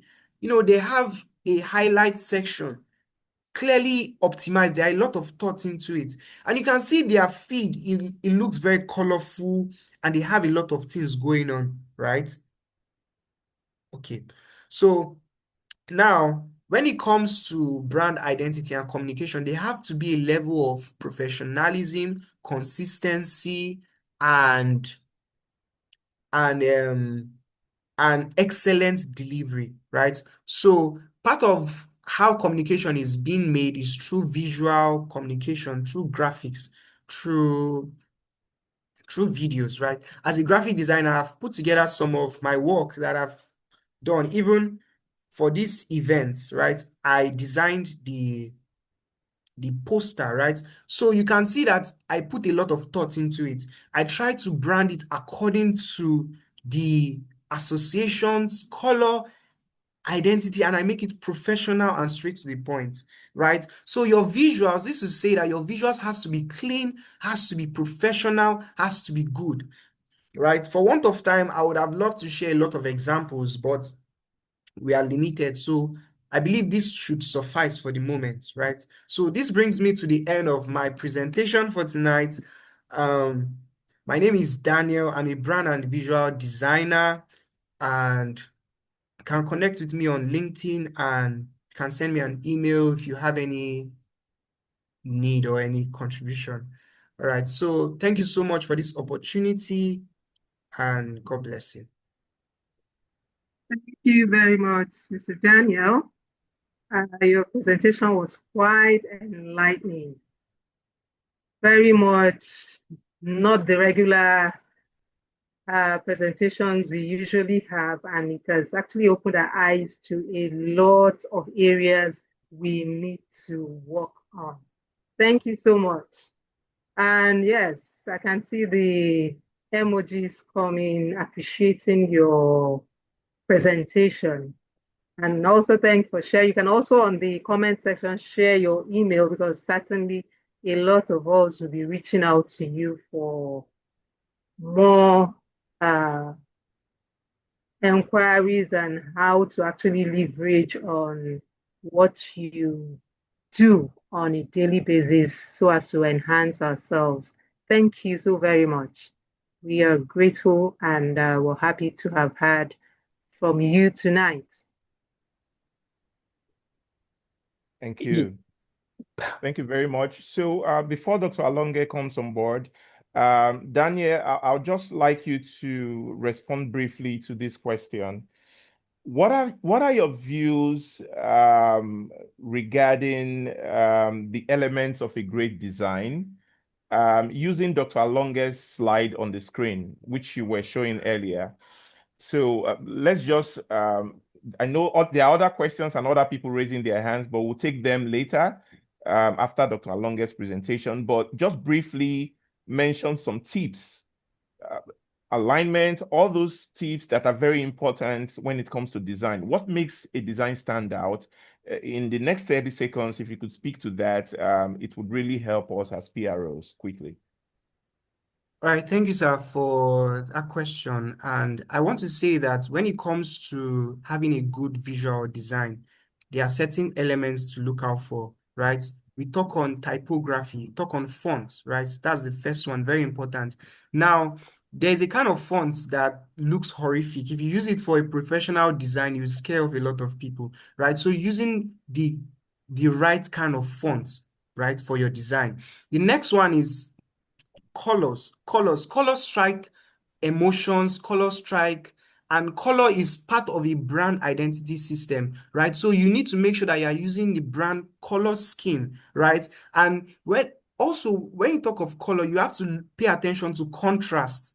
When I say contrast, is like the striking difference between night and day, like opposite. So you cannot be using a light shaded background and you are using a light shaded text. So the text has to stand out from the background. Contrast, right? And then the right imagery. You are trying to drive a message. Like this design on the screen, we are trying to achieve strategy. We are trying to hit achieve a result, right? You need to find the right visual that is striking and help people pass the message. So alignment is important. Make sure that it's aligned. A lot of us conversant with Microsoft know about right align, center align, even basic typesetting, right? You make sure that they are aligned and properly organized. And then good use of visuals, typography, colors. I feel like if you pay attention to this, you should achieve a good design. Yeah, thank you. Thank you very much. Adamu, can you just quickly say what you want to say? Your hand is up. Adamu, unmute your mic and quickly speak. Adamu Shuaibu. Adamu Shuaibu, could you please unmute your mic if you have a question? All right. So, Dr. Alonge, the floor is yours. Thank you. Okay. Thank you very much, Sylvester, for inviting me to be part of this presentation today. Sincerely, is a very big challenge for me. I nearly, even when I spoke with you in the morning, that I would do it virtually. I've recorded that I won't appear, but I just felt that it is very necessary because this, what you are doing, bringing the PROs together is a dream that we've had many years ago, that we should have coordinated meeting where all PROs can speak together. Before I start my presentation, I would like to appreciate the leadership of the Nigerian Library Association, ably headed by Professor Lawal Umar. I would say professor, because being the leader of the Nigerian Library Association is a position of professorship, I would say that. And all other leaders, including the PRO. I remember when PRO was campaigning for this position, this is one of the things he mentioned that he's going to be doing, and he's doing that. You know, even before he became the PRO, he has been doing the work of PRO long ago. And this meeting also is very important to me. Why? Because my first leadership position in the Nigerian Library Association is a position of a PRO of Lagos chapter over 10 years ago. You know, though before that time also I've been working with Mr. Yitayo, you know, helping with the online presence of the library. So Dr. Lawal, congratulations for your leadership and for this beautiful thing. Thank you very much. Yeah, welcome, We're very sir. proud of you. Thank you, sir. Yeah, thank you for coming. Thank you, sir. So sorry for that technical issue the other time. I was just coming from the airport, picking the participant of tomorrow's program from the airport. I quickly need to rush, but now I've settled. I can speak with you now. So once again, I want to say good afternoon to you from here. This is just 4 p.m. And I will say good evening to everyone in Nigeria and wherever you are joining from. As I said, my name is Ayodele Alonge. I'm a proud member of the Nigerian Library Association, and I'm still a member, and I will continue to be a member. So it's a privilege to be here today. So my presentation will be from content to impact, and the focus will be on the media coverage, you know, live streaming and publicity strategy. Yeah, so I know today we've had a lot of speakers, and I enjoy the lady that spoke about the PRO, public relations features. And that is what we need to have, all of us. And also the last speaker, who is a fellow librarian, I love those technology and the modern ways you've put into how we can project ourselves as librarians. Do you know that today, you know, professionals, librarians especially, we are, especially what we are doing PROs, our roles is not just to be publicizing or to be organizing programs alone. So, and what we need to do as our role is to make sure that our works, our association, our image is visible. Our association is engaging, people engage with us. And also our programs that we do in NLA, Nigerian Library Association, is documented and also is measured so that we can know the impact of this program. Many PRO let me just advertise this program and that is the end. No, your organization, your work as PRO starts not when the program starts, not today, when we are having this program. It has started long ago at the committee level. The publicity must have started, and it's a cycle. After you have done this, you create visibility, you engage, you document, then you make sure you measure the impact of that program. Okay, let me see. Is it moving? Okay. Yeah, again, moving again. Yeah. So as I said, library now operates in the digital economy. The fact is this, there's no organization, everybody in the world today, if you are not migrating or you are not thinking digitally, you'll be out of date. You will be out of business. So library, we know that is what we do. Though many of us were afraid that, oh, one day library will go away. That is library. When library goes away, it will affect our profession, Nigerian Library Association. What is the perception of people around the world about the library? I've lived in about 3 continents now, Europe, America, and here. I could see the perception is not the same across board. In Nigeria, people are seeing library is now, nobody's using library again. They feel that. And also when the ChatGPT and everything comes now, even before that time, some people will have first class without visiting the library. So as library professionals, as PRO as you are, our role is also to project the library so that people will not have wrong perception about us. I love the way when the president mentioned that somebody was rubbishing the library, and though it could be, but we also were the ambassadors. First, even if you are not a PRO, you are an ambassador to project and promote libraries. Unfortunately, many excellent library programs and ideas that we have receive little or no recognition because they are poorly documented, they are poorly publicized. There's a lot of things that we are doing in our libraries, even in Africa, in Nigeria, that people don't really know. I want to appreciate the PRO national. The national, everybody sees national. The states, are we seeing you? As I'm not in Nigeria, I should also need to feel what is happening in the states, not only to my members of my state alone. My state chapter alone. From Lagos, I should be able to know they are having this webinar. In Kano, I should know they are having this program. In Enugu, I know they are having this program. And that is what I believe this meeting is for, to coordinate all the PRO's activities so that our good works, our good projects can be well known. With this, they will respect us. With this, you see, media, newspapers will be calling on us for interview. I appreciate the past ESCO. They really did a lot of things about news media.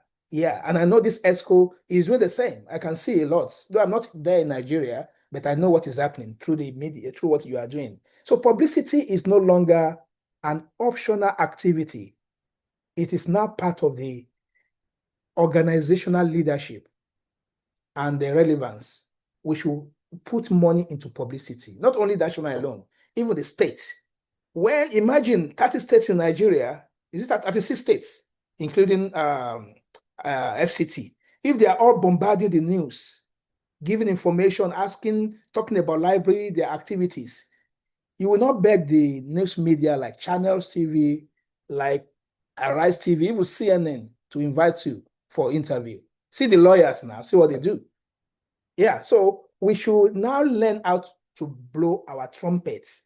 Let's know learn how we can blow our trumpet. Don't just keep quiet.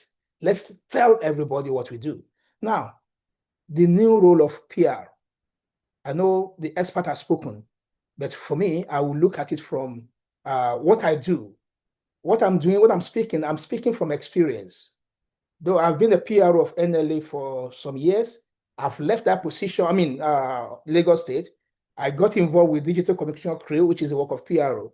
And as I'm here today, the work I'm doing in my organization here is more of visibility, increasing visibility of the library and archives to the world. So our roles is beyond just to sit down. We are digital communicators. As you are sitting, as you are listening to me, you are not just PRO.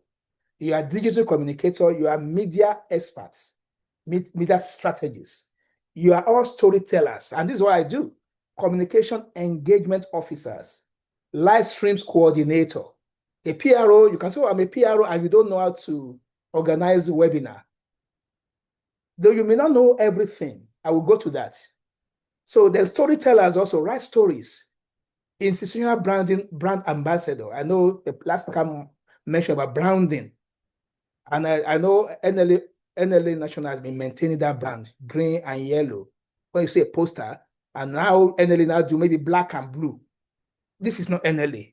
Just as we have Coca-Cola, we have MTN in Nigeria, they have yellow color and so on. So we as PRO, this is our role, to be brand ambassador, to make sure that the brand of the organization is intact. So why publicity matters, we know, which is very clear. It increases institutional visibility. It builds credibility and trust. NLA is there. Thank God we don't have any rival in some country, even the US here, apart from American Library Association. There's a lot of other organizations that care for the library.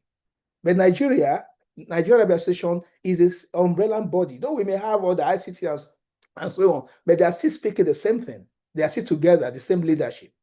So it builds credibility. So you as PROs, you have your responsibility to build credibility, to support advocacy. You use media, not only online, social media, you also make use of newspapers, engagements.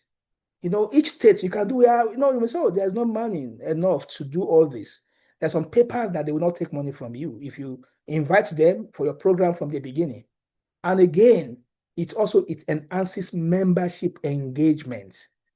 You are complaining that your members are not paying or are not paying the dues as they ought to. So if you engage them, if you give them information that they need at the right time, they will pay their dues. When you organize programs, they will come for your programs. But if you don't give them information, how would they want to get engaged? Involved in your programs? Then it attracts partnership and sponsorship. It is when people know about what you do beyond the shore of Nigeria, that is when you receive endorsements. You receive money, sponsorship everywhere. So I'm encouraging you, the public relation officers of states, chapters, of the interest group in NLA, take it as a duty to publicize. Go beyond the traditional publishing. Which most of this, we don't do that. We use mostly now the social media. It's cool. We use it well. But we also use news media. It doesn't cost a lot here to do all this. Then apart from this, I move on to another point here, which is moving from content to impact. It's a step. When you have content alone, it's not enough. And one major mistake we make, even in NLA, is to focus on just posting content.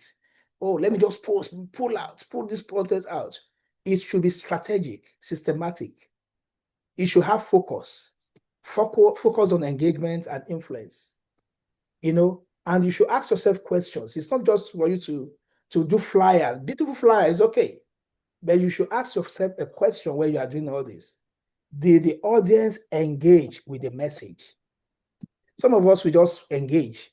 We use social media, we use all this. We don't check whether our users, our members, and non-members who are the public, are they really receiving the message we are passing, or they are not? Or is the message damaging, or is building the association, we need to ask this question. The goal is to move from simple content creation to measurable organizational inputs. It should be able to measure. This impact should be measured. Visibility, participation, create meaningful audience experience. You've heard from the expert when that lady was speaking, as what needs to do. Plan. What is the objective of this post? What is the measurable yardstick? How do I know this post has worked or not? All these are very important when we are doing this. Then the next point which I need to look at is that I will now speak about the lesson from my own personal experience. Over the years, I've worked as hybrid conference and webinar organizers. I've also I use OBS, and one thing is this OBS, I learned it in the church. That's what we use in my church, and I use it. Most of us, the knowledge you get, you don't need to pay. Maybe whether you're a Christian or you're a Muslim or anything. What do? You can learn all these skills even from all these places. And not only that, we have a lot of online where you can learn how to coordinate live streams, Zooms and team webinar management. I've done this over the years, especially in NLA. I started all this by my expertise with NLA. NLA has been very wonderful. It's a training ground for me also. Then again, YouTube and Facebook live stream. Then I've also archives and digital curator. Then I test stories on social media. Just like our PRO, it takes a lot of stories also. We are in the same line. So over the years, I've worked on this multiple communication and digital engagement. My experience, as I've mentioned, one major lesson, I got some lessons there, is that excellent events without documentation disappears quickly. Let's note that. Even no matter how much you have spent on your event, I know we spend a lot on NLA conference. The question is this: if we don't documentation doesn't mean just the conference paper presentation. After that, what happens? How do we send our communique to the public? How many newspapers are there? Do we have a press release before the conference? Even after the conference, do we also organize press release to tell people what we have learned? Let's note this. That is the bigger one, NLA as a whole. The state level, you can all do this. Out of these 36 states, if 20 states are doing all this, press release, you can also do yours, apart from the national one. Invite press, newspaper, and everything. All those efforts together will work. So excellent events without documentation, this disappears quickly. So we must document. When I say document, blog about it, write about it, do videos about it, short videos, do a lot of things. It's stick more in the hearts of the people. Storytelling is very important. Then the other part which I need to move to is that now let's look at the strategy for media coverage strategies. So when you have media coverage, you need to have some strategies to make it work for you. Number one, early publicity planning. Planning is very important. When you don't plan, some of us, we organize events, we have committees. Do we set up publicity committee? I know we have the PRO. The PRO, I'm advising you, the next NLA conference, which is coming soon, have you set up a publicity committee? I know we have a crew, which is okay. They can also involve people, even non-NLA members. For example, now, maybe a TV station, somebody there that, I want you to be in our committee as external body. Even with this, it makes it cheaper for you. Then you need to start early, not when the conference remains a week. A year after the end of one conference, start another one. Library week, the states, you are here. How are you publicizing? You don't need to wait for the national before you start publicizing this. Then when you are also doing this, clear message is also very important. The message needs to be very clear. You don't even need much expertise nowadays. The ChatGPT and all the AI has made life easier. You can just tell AI that you have an event, create for me a plan, a media plan. Use the message as an expert. It will do it a lot. Though AI is garbage in, garbage out, So you garbage, you have the brain also to garbage the right thing, and it gives you. So clear messaging is very important. Then again, another point is a visual storytelling. Let's use visuals, videos. I know our national PRO is an expert in this area. So I think you should organize more training on how other PROs can be equipped in writing stories visually, videos, storytelling, turning video to cartoons. And again, thanks to AI now, you don't need expert in cartoon or in all these AI video before you can make all this done. And it's not that expensive. Even some of them are free.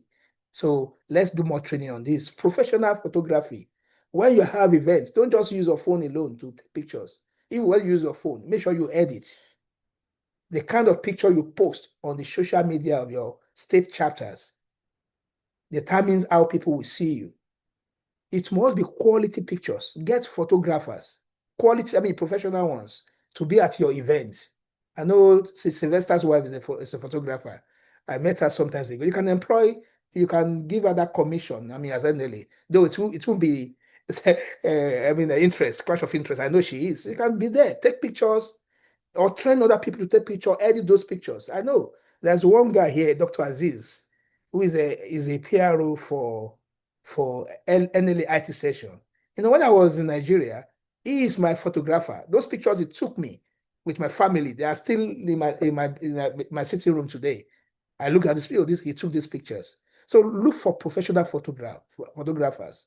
Don't use AI photos mostly. Because when you say AI photo, we know it's AI photos. Get photographers to take photos or train people to do this. Then again, when we have events, let's encourage real-time event updates. As this event is going on, if it's an open event, there should be updates on NLA social media, on the state social media, let people know what is happening. Then what happens again is the post-event reporting. It's very important. Post-event reporting is very, very important, because at the end of the event, that is not the end. As I said, is a chain. Even before the event, what have you been doing? Then after the event, what are you doing? You need to hear from people what has happened, what they have gained. Not only survey. We do survey. It's beyond survey. So keep writing about this event. Short text about what has happened. It's very, very important we do this. So when we do this, we are creating a stronger brand. That is what we've mentioned. Both speakers that I had, they talk about branding. We need to have stronger branding so that people will take us seriously. Our profession, so librarians, they are just there, they are arranging books. We are beyond that. It's very important. So we move again to publicity before the events is very important. Why? Why do you think we need to have publicity before events? As I know, this event also was well publicized, announcement flyer, I know, and I'm saying I also do this, and I know Sylvester, we work together. He does this also. Countdown graphics, speaker spotlights, promotional video, reminder campaigns, technical rehearsal for the speakers. Mostly when I know we did webinar last year together in Kenya. We had a technical rehearsal before the time. Then again, speaker spotlight is also key, whereby you design posters for these speakers. I have a book that is coming up tomorrow. This book now, all those people that did endorsements, I've been writing about each of them. There's a video that has been done also. As I'm speaking, what I'm telling you is not what I'm not doing. I've been doing this and I'm improving every time. So these activities I'm mentioning is not only for Sylvester, NLA National PRO, all of you in states, in the chapters, and also in the sections, do all this. United we stand. When you are united together, it gives us a stronger voice. So campaign, technical rehearsal, I've mentioned this. And again, the other speaker that spoke mentioned about flyers. Flyers should not be just ordinary flyers. And again, people are really overusing AI flyers. You can still use experts to design flyers for you. Because when you see AI, you know it's AI. So these people that are designing, they are still there. You can still contact them. Then we move to the next one, which is the live streaming. live streaming and planning as the execution of this. No, live streaming has been very important nowadays. Even before COVID-19, we've been doing live streaming. But COVID-19 really opened the door that there's no event we do now. You need to have the hybrid version of this event. I have a program tomorrow. That program now, the majority of number that will be coming, we have physical people. I have more people coming online, including Sylvester and many. Over 200 people are joining that program online. So if you have events, NLA chapters, make sure that your event is what? Is live streamed, is hybrid. Why? It does all this point. Expansion. It expands audience reach beyond what you can imagine. You remember the conference we did in Kenya last year?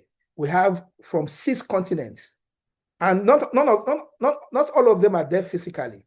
So NLA conference, you can have people from all the continents. So make sure you have a strong live streaming program for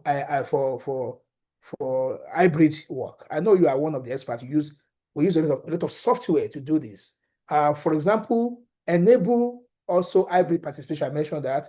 Then it also helps in preserving the recordings. I know this meeting is being live streamed, I can see now, and also it's being recorded. All those things are useful. Then it also increases our visibility. Live streaming has a lot of rating than just recording and uploading, especially when you're live stream maybe on our NLA Facebook.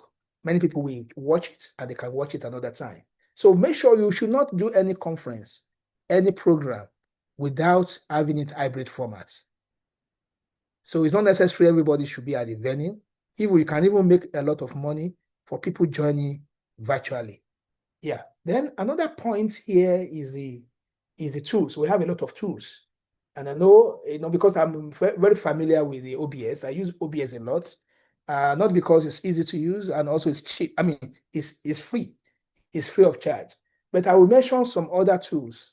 Apart from OBS, we have StreamYard. I know Sylvester is the master of StreamYard.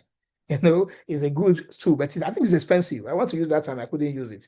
Some of it's expensive. Then Zoom is there, the Microsoft Team, Google Meet, and there's Restreams. That's a lot of free open source that you can also use. And again, make use of social media platforms. I know we make use of Facebook a lot. Let's also go to Instagram. Younger generation are using Instagram. Snapchat. Oguche, Sylvester, do we have Snapchat now? NLA.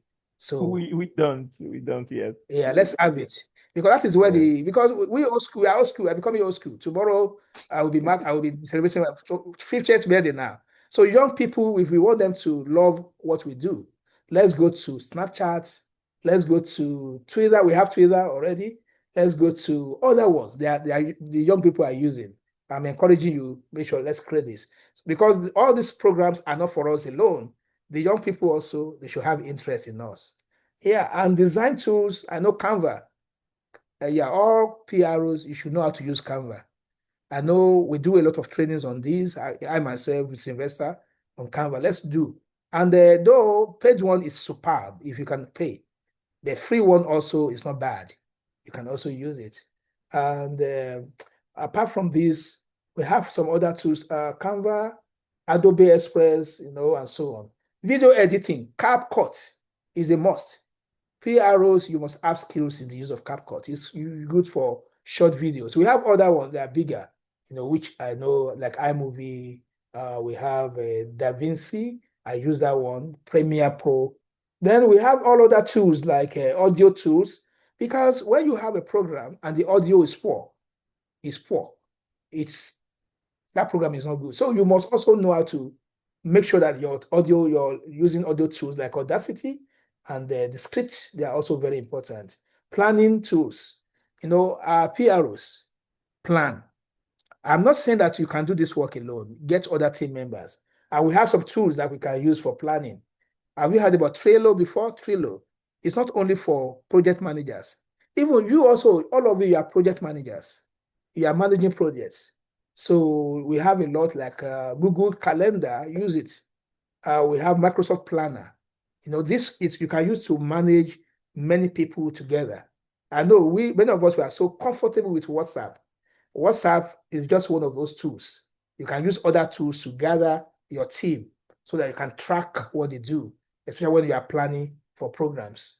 Then we have all other one. Then analytics tools. There's a lot of tools that can help you. Do you know that YouTube has tools for analysis, to analyze and to measure what the engagement and Facebook Insight and so on. Then all these are very important. Then make use of AI tools. And when you use AI, use it responsibly. Make sure that it has your own voice. Don't just say, AI, do this for me. What do you have in mind? This is what is killing our people today. Nobody is thinking again. Everybody AI, AI, AI. But you can still use your brain with AI. God will help us. Sorry, I'm not in the church. Where God will help us. Yeah, AI also, we believe in God. Yeah, sure. Yeah. So these are very important. Then documentation. You need to do blogging. We have a lot of tools we can use blogging. Blogger.com is still very free. If you don't have money, and it's very simple to use. Apart from that, we have WordPress and so on. Test stories. Then there's one that I use now. I don't know if it's common also in Nigeria. It's very, very good. I use it mostly now. Called Substack. Have you heard about that before? Substack is good. Very perfect. I use it very often to tell my stories. I used to tell my stories. So all PROs, you use it. You link it with the NLA website. So it helps you. And this one does a lot of analytics, a lot. Yeah. So we move on to the next one, social media during events. I've mentioned part of this. It is very important that you post live updates, upload speakers' quotes. As we're talking now, somebody who can be on Twitter, tweeting, have a hashtag, making sure that people are following, encourage hashtag, as just mentioned that now. Then again, storytelling is very important for association. Why? Storytelling helps. It humanizes institutional work. It lets it to be, people feel it. People connect more deeply with stories. That's more than announcements or even posters. Instead of simply announcing that an event is coming, you can tell stories. And now you don't even need cast. When you use all these are free, and maybe you pay a little, all this AI can develop a good cast for you.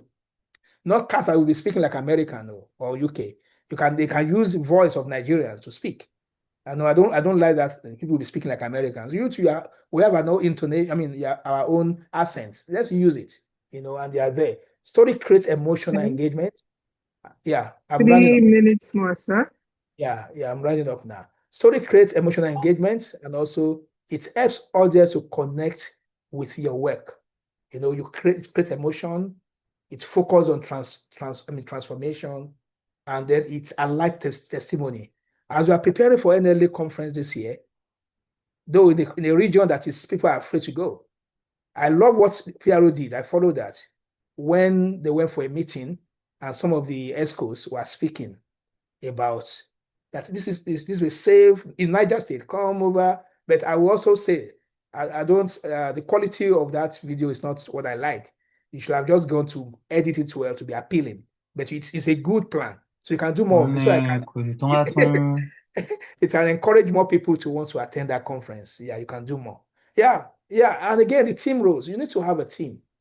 You as a PRO national, you are the team, you are the director of the communication. State, you people are the director. Have other people to help you. As I said, you may not have all those skills.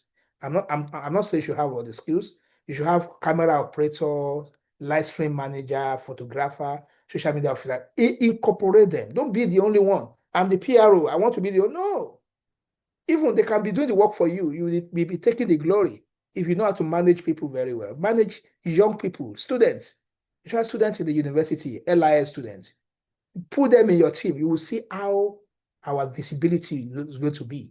Then again, we have some mistake. I've mentioned all this: late publicity, poor audio quality, weak internet preparation. When you want to use internet, if you know that where you are is bad, request for recordings. Tomorrow program I have recordings already for some people that will not be there on site. Then poor coordination, coordinate well. Yeah. After measurements, attendance, how many people attend this program, how many people view live stream, the engagement rates, watch time. All these are very clear now. You don't need any special skill to know to find out this. Yeah, my recommendation in conclusion, create structure. Yeah, Mr. Ahmed, please you can mute. Create structured media team. I'm happy NLA has that because I know when I was the PRO and also IT Central Chair, we created a crew, which is still on now. I know it's been headed by my friend, Mr. Patrick now. So an NLA PRO is an expert. He has been a member of this for a long time. So each state also create your own. Then invest in live streaming infrastructure like microphone, camera. I have a camera here now. I have a microphone here. It will give your voice better. It's not only people outside Nigeria are doing this. People in Nigeria, they have cameras also.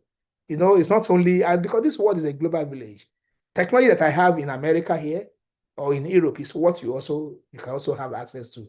Develop story culture, archive institutional record.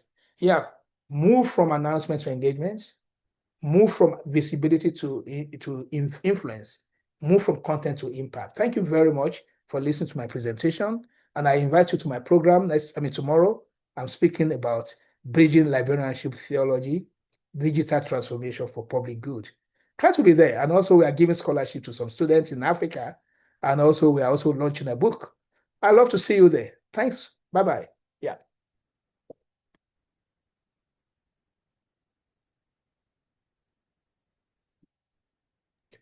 Amazing. Where is our co-moderator? Dr. Charis, are you here? Amazing, amazing. I can see confettis in the air, clapping. Madam Aisha, the chairperson of Lagos chapter, the president is clapping. Everywhere is busting. Daniel is clapping. This is so, so, so amazing. Doc, thank you very much for this wonderful presentation. Thank you so, so, so very much for this wonderful presentation. Because of time, I would not be throwing further light on what you have said.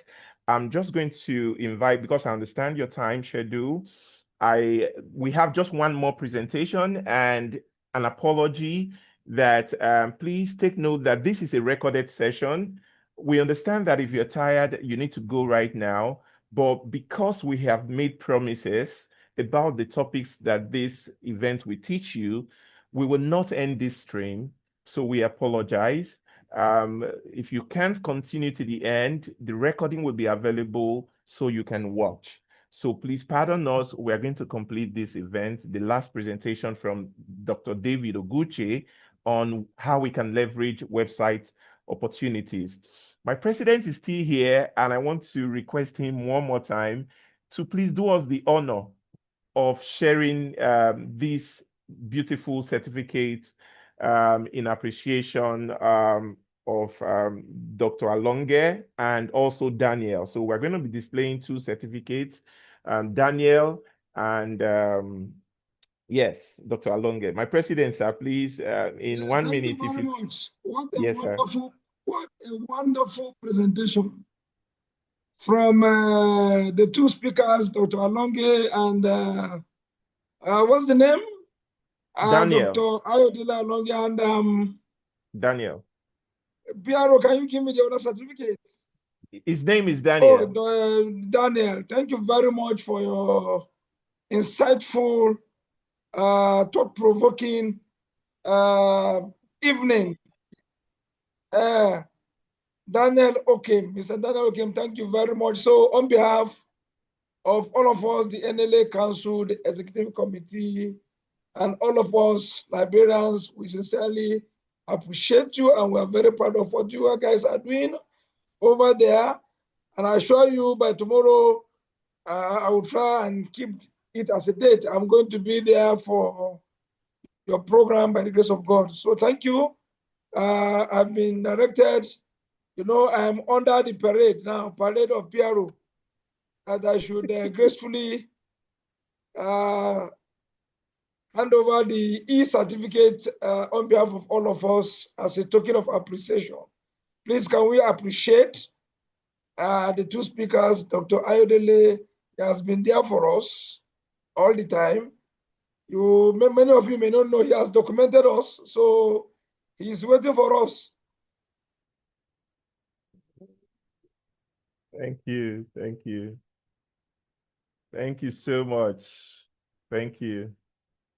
Dr. Charis. Okay. Yeah. So thank you very much. Thank you. Thank okay, you. PRO, hand over to you.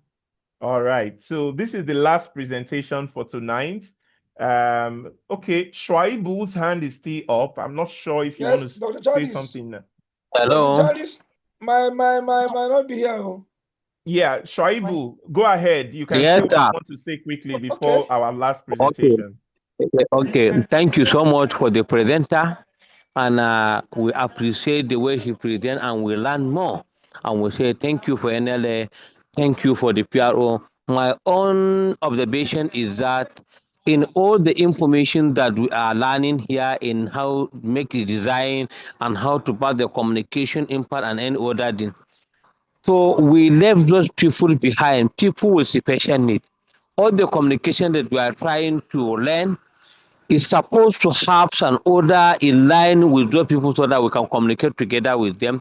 There are some many other ways that we can use in order to communicate with them in the library, which they are one of their clients also in the library.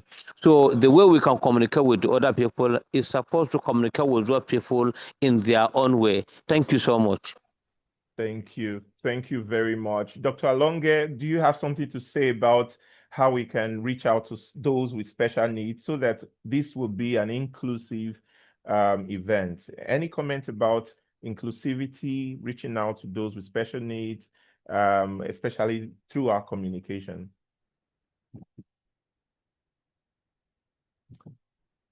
Hello? Is Dr. Alonge there? If there's any other person that has any comments, this is the opportunity for you to raise up your hand and we will identify you. Shuaibu, I just made an observation. So I, on the other hand, was just trying to see if anyone has any comment to make about that.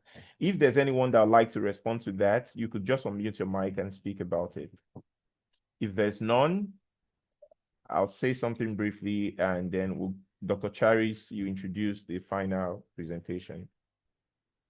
Dr. Alonge. Okay. So we'll just continue so that we. Okay, so can I just make a comment in that regard? Thank you very much, Dr. Omar, please. Thank you. Okay, good evening, everybody. I've actually been following, but I have not said a word. So regarding just quickly on what he just said, NLA has a section for the challenged, even though the section is not very, very active because, we find it difficult to, the person who was heading the section before, since after the person's tenure, we have not had somebody to lead that tenure again. That section. So even though we have it, but it's not actually active. So that is one.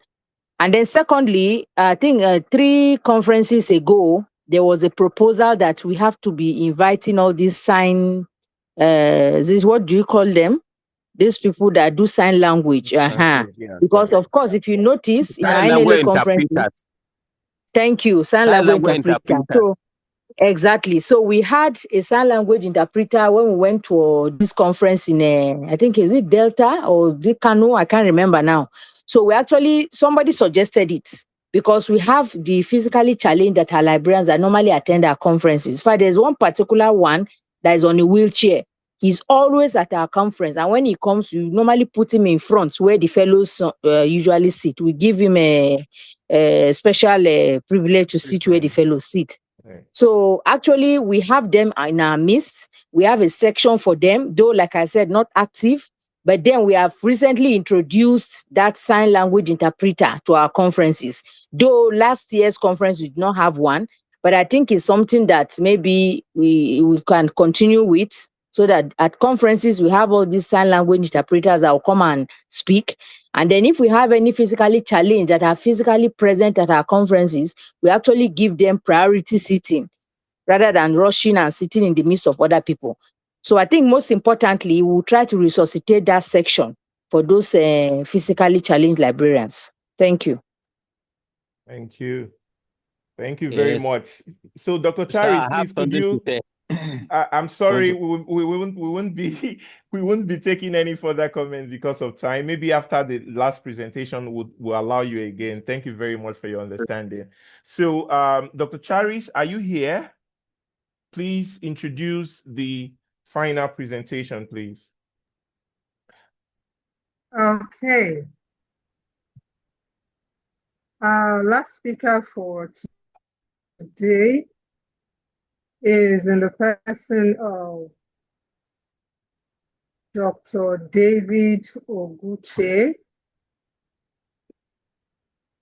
Dr. David Oguche is with the Nigerian Institute of Advanced Legal Studies, FCT Abuja. He contributes to librarianship through advancing digital resource integration, promoting information access, and supporting user education. He plays a role in strengthening library systems, fostering literacy initiatives, and enhancing research support services, helping position libraries as dynamic centers for knowledge destination and community development. Tonight, he will be speaking to us on the topic, digital publishing and content systems for visibility. Thank you. So Thank you. Thank you very much. Thank you, Dr. Charis. Can you hear me?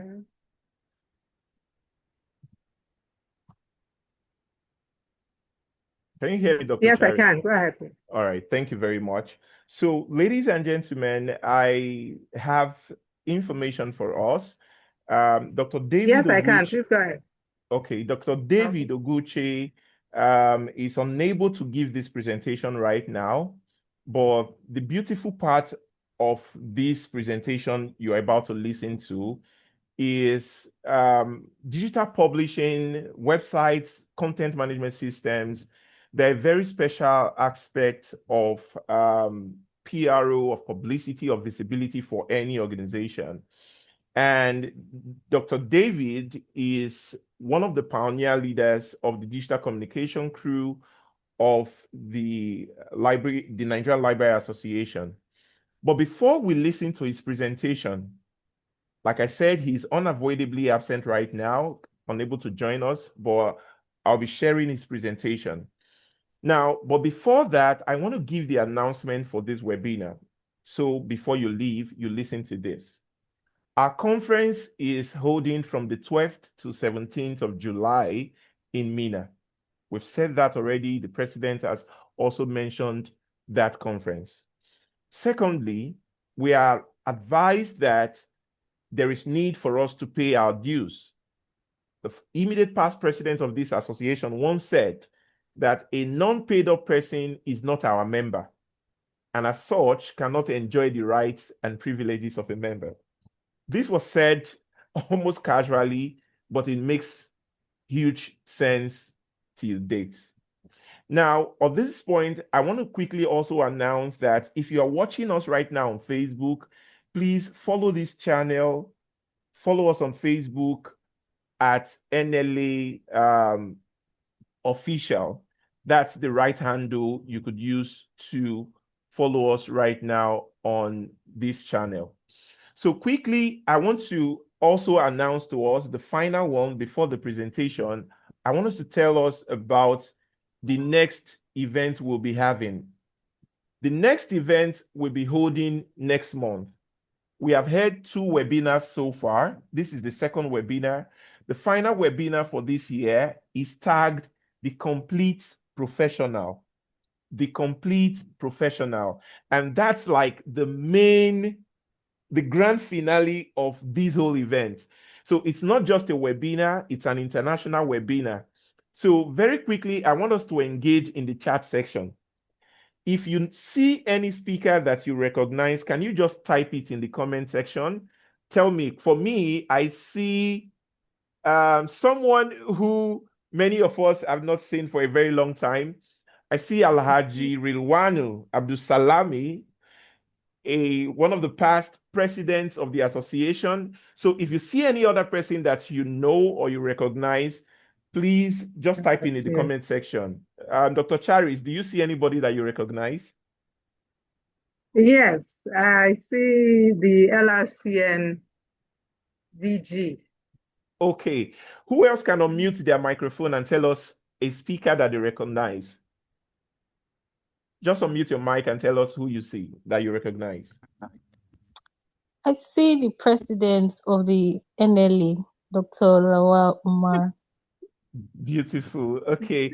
So, and also we have other speakers. We have Nerissa from Kenya. We have another our lead speaker from Malaysia.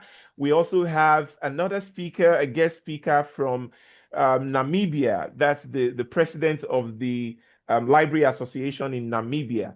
So our next month's webinar promises to be very impacting or impactful. And we want to advise you to register for that event. The theme for that event is Sylvester. Yes, sir. Is she calling? I had her calling my name before network. Send me away. Okay, no, she was just saying that she sees your picture on the screen. We were trying to identify those that our participant can identify. So she just said she identifies you on the picture, on the collage. So, yeah. So having said that, I've now brought everyone to speed on our upcoming events. Now that I'm done with the announcement, it now means that after Dr. Oguche's presentation, this webinar will be closed automatically with a vote of thanks. There won't be any. Yeah. So this webinar will be closed automatically without any further announcement after this presentation. So, Dr. Charis, if you can see my slide, please let me know you see the slide as I deliver Dr. Oguche's presentation. Yes, I see your slide. Go ahead. All right. So I want to appeal to us that this presentation was prepared by Dr. David Oguche. Due to certain circumstances, he's unable to join us. So he appealed to me to give this presentation on his behalf. And I had to spend time to study the presentation, and I'm going to deliver it the way he would deliver it. The presentation is titled Digital Publishing and Platforms, Websites, Blogs, and Content Systems for Visibility. Now, before I continue, I want to let you know that Dr. David Oguche is a mentor to me. And when I started my career as a librarian, Dr. David Oguche was one of few, not many, one of few librarians who stood there and was there for me. He would record personal videos and teach me about librarianship. Because of people like him and people like Dr. Alonge, I am where I am today because they taught me many things I know. So when I was going through his slide in order to present it today, I saw a lot of things that, oh, this is what this man has taught me. And I feel it's going to be very easy for me to present this. And at the end of this presentation, I hope you tell me how I performed. Now, the core mindset that we all have, and the case that we have here before us is that, number one, according to David Oguche, NLA has a website and a blog. He's one of those who developed all this in the beginning. But according to him, he says the NLA treats the website and these blogs as archives, not as engagement tools. What it means is We publish on our website and then we leave it there for many years and then we do nothing about it. We do not check the comment sections. We do not see what people are saying about our website. We do not see what people are saying about what the search engine optimization speaks about our website. He also says that NLA website is not a digital warehouse for annual reports. What this means is even in our state chapters, even in the national level, especially before now, everything we care about is just our national conference. And once it's not about our national conference, I mean, once the national conference is over, everybody goes back to their shell and face their private businesses. Once it's about our state chapter conference, we all come out and then we start doing what we need to do to publicize the association. So David Oguche is saying that NLA website is not a digital warehouse for annual reports. It is the association's 24/7 front desk, storytelling engine, and its strongest branding asset. It says that if the content is invisible, the association becomes irrelevant. Therefore, NLA PROO officers, and I want to mention that we do not have just public relations officers here today. We have the digital communication crew members. So Dr. David Oguche is saying both of these two teams must shift from announcing to engaging. And if this is clear, just go into the comment section and say, this is clear. Okay, so now, this is the problem. If someone searches for Nigerian Library Association right now, what will those people see? And do you know, when I got to this part of his presentation, I spent about 10 minutes searching for Nigerian Library Association. I went into incognito mode. I used my wife's phone and I searched. I didn't want my own phone because cookies must have been collected about what I do. So when I searched, I was able to see the impression. I also did an AI overview from Google to see what the internet thinks about the Nigerian Library Association. I want to challenge us to do that. Now, the reality is this, that NLA is doing great, especially lately, according to Dr. Alonge's, Dr. Oguche's observation. He said lately, but how visible is NLA online?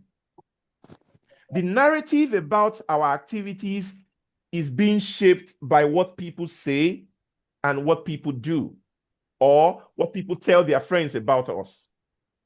Hence, there is an opportunity for us. The opportunity being announced today is the opportunity of digital publishing, not just traditional publishing. Digital publishing gives us the power to control our own story. Digital publishing gives us the power to be able to tell our own narratives. We are able to break those stereotypes. We are able to let people see how credible we are, and we are able to share our relevance. We are able to own our own platform once we do this on our own digital platforms. But the argument is this, that a professional body without a strong digital presence is giving its voice to silence. And according to Dr. David Oguche, he says that silence we have been trying to stay in that zone, it ends today. We will stop ceding our voice to silence. Can I hear you say it ends today? One or two people just unmute your mic and say, this ceding to silence ends today. Say it ends today. I want to hear your voice. It ends today. Yes, open your mic. Let's hear some rowdiness. Say it ends today. Like I'm it beginning ends to feel like today. I'm a It ends today. It ends today. Exactly. Yes. So now, so mute your microphone and so that I can complete this presentation. Now, there are 3 layers to digital publishing. The first layer is the website, the second blog, and then the content management system. There's social media and all that, but this presentation focuses on these 3 layers. Number one, your library today, your association today, if you do not have a website, then you do not have an institutional foundation. The NLA website is like the permanent foundation. It's the authoritative foundation. It is the place that is search optimized compared to Facebook and other platforms. The NLA platform is what attracts journalists and stakeholders more than what you do on Facebook. Now, also, we have the blogs. The blog is a place where you communicate your thoughts as a leader, where you communicate your thoughts with your expertise in that field of library and information science, where we communicate our opinions, our views. Recently, we heard about the First Lady making donations. These are places where we should communicate our views. These are places where we want to talk about key issues. Recently, the President and the Lagos State chapter, they represented the NLA very well in the Nigerian Book Fair in Lagos, where they talked about libraries for displaced children, school libraries and all that. Blogs provides you platform to talk about thoughtful issues like this. And then content management systems let non-technical communicators to publish professionally. This is what Dr. David Oguche says. And he further broke it down by saying that while the website publishes press releases, official statements, these are the things that should be on your website.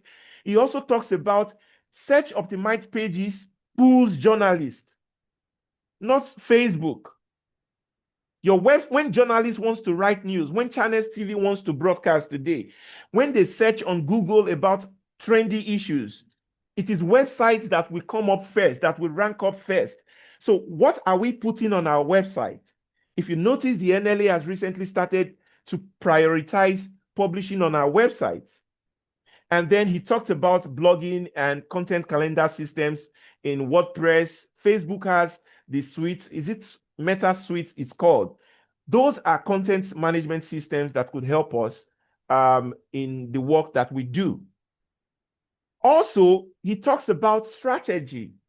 And there are 3 types of content strategy that he recommends, which are evergreen, timely, and then community. Number 1, about the evergreen. The kind of content you as PROs and as digital communicators that you should publish should not just be about NLA conference. Don't just publish about NLA proud moments.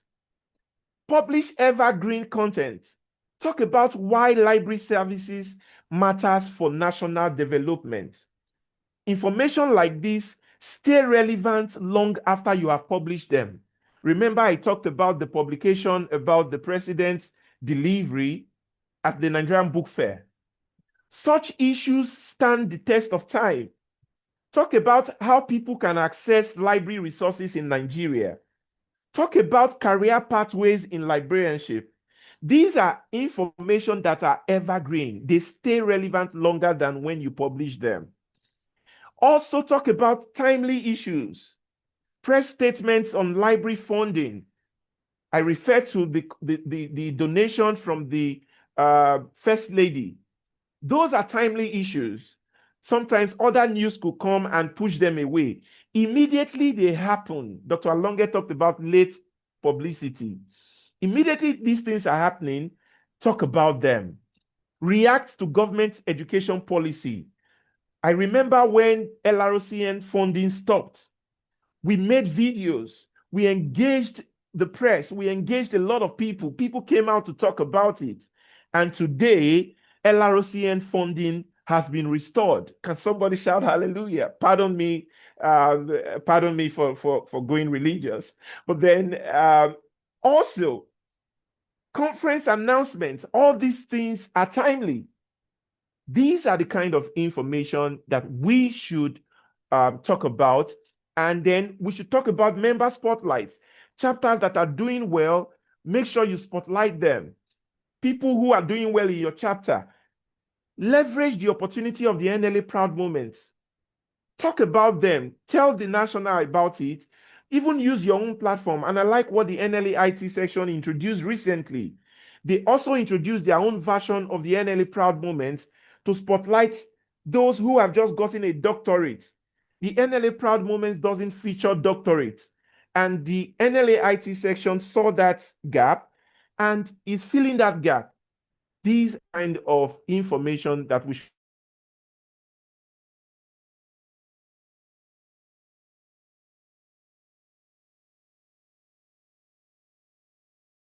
everyone says the same thing.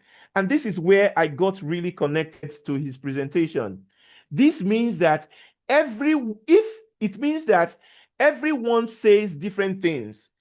And I want to define this properly. When we say unified voice, according to him, it doesn't mean that we are all saying the same thing. No. It means that we are saying different things, but we are using one particular language.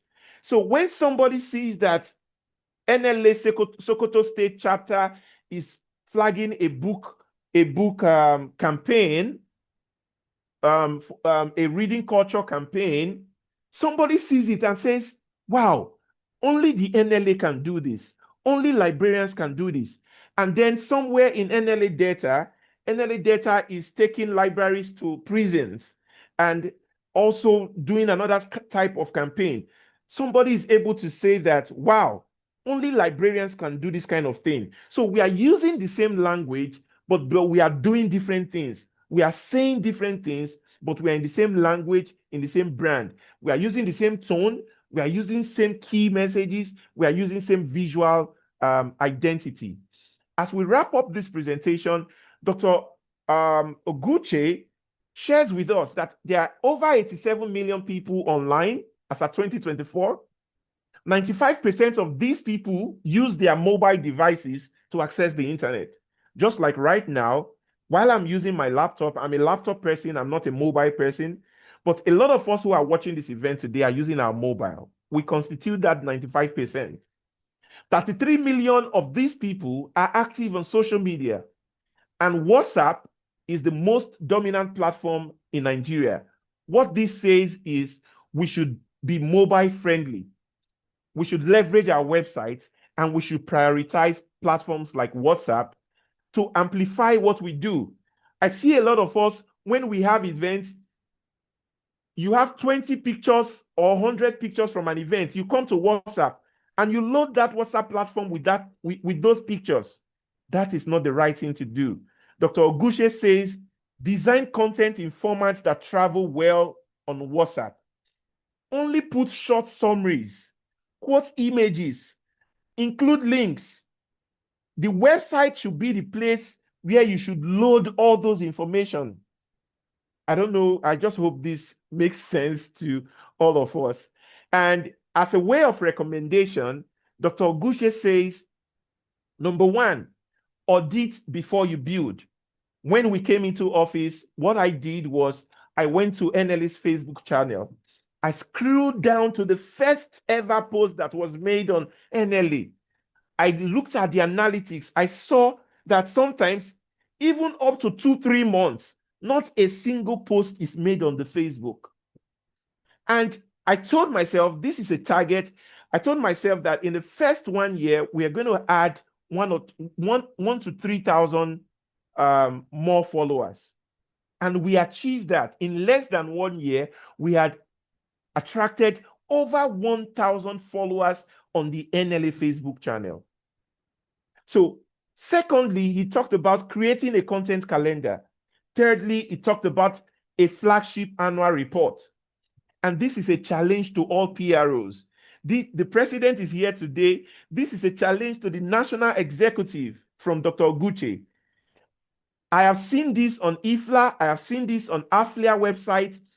They publish annual reports that are citable, annual reports that are media attracting, that the media can refer to, annual reports that influences policies, documents that people can refer to and say, according to the Nigerian Libraries Association's report of 2026, there are so number of librarians in Nigeria, and this is the state of libraries in Nigeria. This is the state of AI in Nigeria. Things like this should be what we should be involved in and not just a one-time communication. Secondly, Dr. Oguche is recommending that we should train communicators, and that's what we are doing right now. We should also measure and iterate monthly our page views, metrics. We should keep watch of all these things. Dr. Oguche, while he was wrapping up his presentation, he talks about a strategy, a 90-day roadmap. So this is an assignment. This is a challenge for everyone that's watching right now. Start by auditing your website in your chapter. Start by checking if you even have a Facebook account in the first place. Define our brand voice. We're going to talk about all this tomorrow when we meet. It won't be a public meeting. We're going to say things that we shouldn't even say publicly tomorrow. Appoint digital editors and content leads. The digital communication crew has this structure, but how well are you performing these duties? Build a 3-month content calendar plan for a start. And then, as you see on the screen, it talked about setting up Google Analytics and measuring what we do. So having said this is the final slide of Dr. Oguche. He says that we are librarians. We are curators of knowledge. We tell stories of other people. We keep information in the library. From this event, the Unified Voice, it is now time that we started telling our own story instead of just telling stories of other people. The NLA has 60 years of professional depth and national reach. An association of 60 years can do even better than what we are doing right now. This is a challenge. Digital platforms are where policy conversations, public trust, and professional credibility are now built. A unified digital voice makes the NLA harder to ignore by government, by the media house, and the next generation of librarians. The question is not whether to publish digitally. The question is whether we lead that conversation or whether we follow it. So having said this, let us remember, visibility is not vanity. And I want to say this in my own words. If you are a PROO, if you are a digital communicator, and at this stage, you are still shy, and at this stage, you still think that publicity is showing off, you are wrong. Visibility is not vanity. Visibility is strategy. Those who prioritize visibility, they know what they are pursuing. So even if people laugh at you for going to groups to post multiple times, for coming up to make a video, if you are a PROO or you are a communicator today, and you cannot put a camera in the front of you to talk about the Nigerian Library Association, you shouldn't be a PRO in the first place. I repeat, in the words of Dr. Oguche, visibility is not vanity, it is strategy, and we should prioritize this. Thank you very much for listening to this presentation, and I hope I was able to communicate this very well for the original speaker. If I did well, please let me know in the comment section, and God bless you.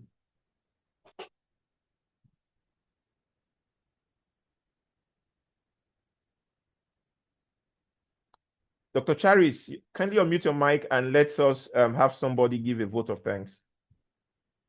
Or we can take comments and questions. Your mic is mute. Let's just take 1 or 2 comments. Raise up your hand if you have something to say before we close. Dr. Charis, your mic is still mute. Okay, she's no more here. So is there anyone that has any comment to make? Anybody? Oh, Elizabeth? Yes. Yeah, let's hear from you. Thank you so much for the presentation and for putting the workshop together today. It was so insightful. So basically, I wanted to just comment, but Dr. Alonge is not here. Dr. Alonge was my lecturer in the University of Ibadan. And I wanted to say that the way he portrayed library to us as 100 level students was what made me change my mind to going into the profession. Because initially, I came into LIS with the intention to transfer to another department. but the way he presented librarianship, the profession, the perception of it, he presented in a positive image that made me change my mind and decide to go into the profession full time. So everything that he has said today, he has actually been living the talk. And that's just the comment I wanted to make. Thank you. All right, thank you. Who else has a comment to make or question to ask? Let's see the comment section. Okay, everyone is saying thank you. So the Lagos State Chapter Chairperson says, thank you so much for putting us through this. I've learned a lot today. Beautiful. Thank you so much. Is there any other person who has a comment to make or ask a question to ask? Please ask the question. I want to nominate who is volunteering to give the vote of thanks, please, for today's session.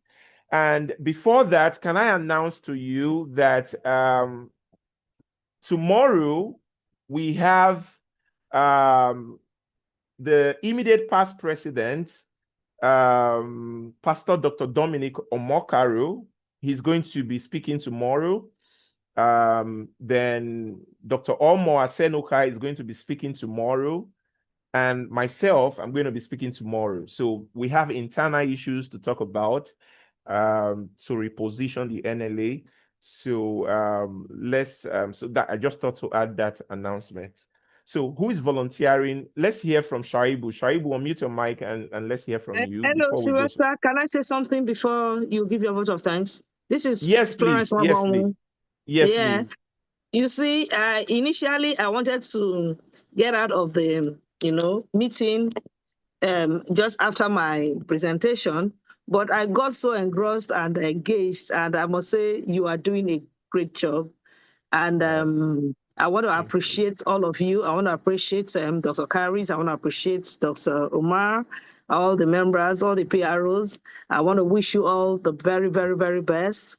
I pray that all these lectures, all these talks you've heard today, would add value on your job delivery, will make you better PROs, better ambassadors, better spokespersons for your association. If PRO is firebrand, PRO is, they need to hear your voice. You need to tell your story. Whether they like it or not, you grab the mic and you talk. You don't wait for the opportunities, you grab the opportunities. So please keep up the fire, keep doing what you're doing, and beyond the sky is your limit. Thank you very much. Amen. Thank you. Thank you very much. Thank you so much. So we are about closing now, but I just want to see if anyone will volunteer. Just say, I volunteer to give the keynote, to give the vote of thanks. Shoaibu, your hand has been up. Can you, I wouldn't want you to give the vote of thanks, but just make your comments. I want somebody else to give the vote of thanks, but go ahead with your comment. Okay. No, if you can agree with me, I will just give a vote of thanks if you give me the permission, sir. Okay, please go ahead, and we will get another person to also give another vote of thanks. Oh, no. Just to inform you that my name is Shoaibu Adamu, PRO for Gombe State Chapter NLA. Also, I'm a hard of hearing person benefiting from the hearing aid. I'm also the Northeast Coordinator Association of Sign Language Interpreters. So I'm the interpreter also. I can volunteer at any moment in the program so that we can be inclusivity. Thank you so much. Wow. So, Dr. Omo, have you heard?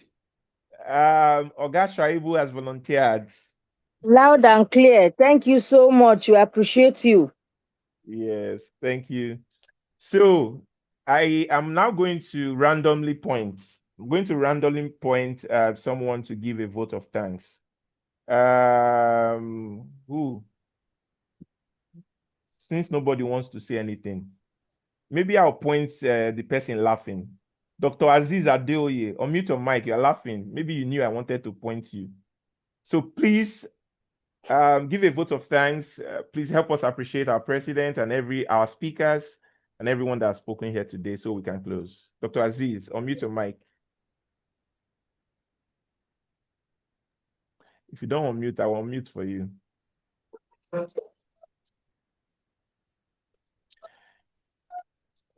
Okay. let's give it up for Fatima Danlami to give the vote of thanks. Unmute your mic, Fatima.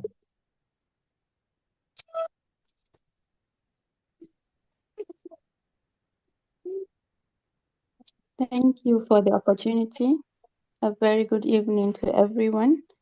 On behalf of the National President, I am honored to thank everyone who joined and our facilitators and everyone who made this event a success. Thank you. Thank you, everyone. Thank you. All right. So having said that, I'd like to say good night, everybody. Good morning, good afternoon, depending on when you see this recording. Thank you so much for being here, and bye-bye. Have a good night, everyone. It's too dark to take a group photograph, but if anyone is able to turn on their video, please don't show us very dark videos. I'm going to take a screenshot now. Photograph. It's past 10 p.m. Some people are wearing their PJs already. Don't worry. I'm just going to take it like this. Thank you. Thank you. So good night, everybody. Bye. Good night. Good night. Bye-bye. Yeah. Bye. Bye. Thank you. See you tomorrow. See you tomorrow, everybody. Bye.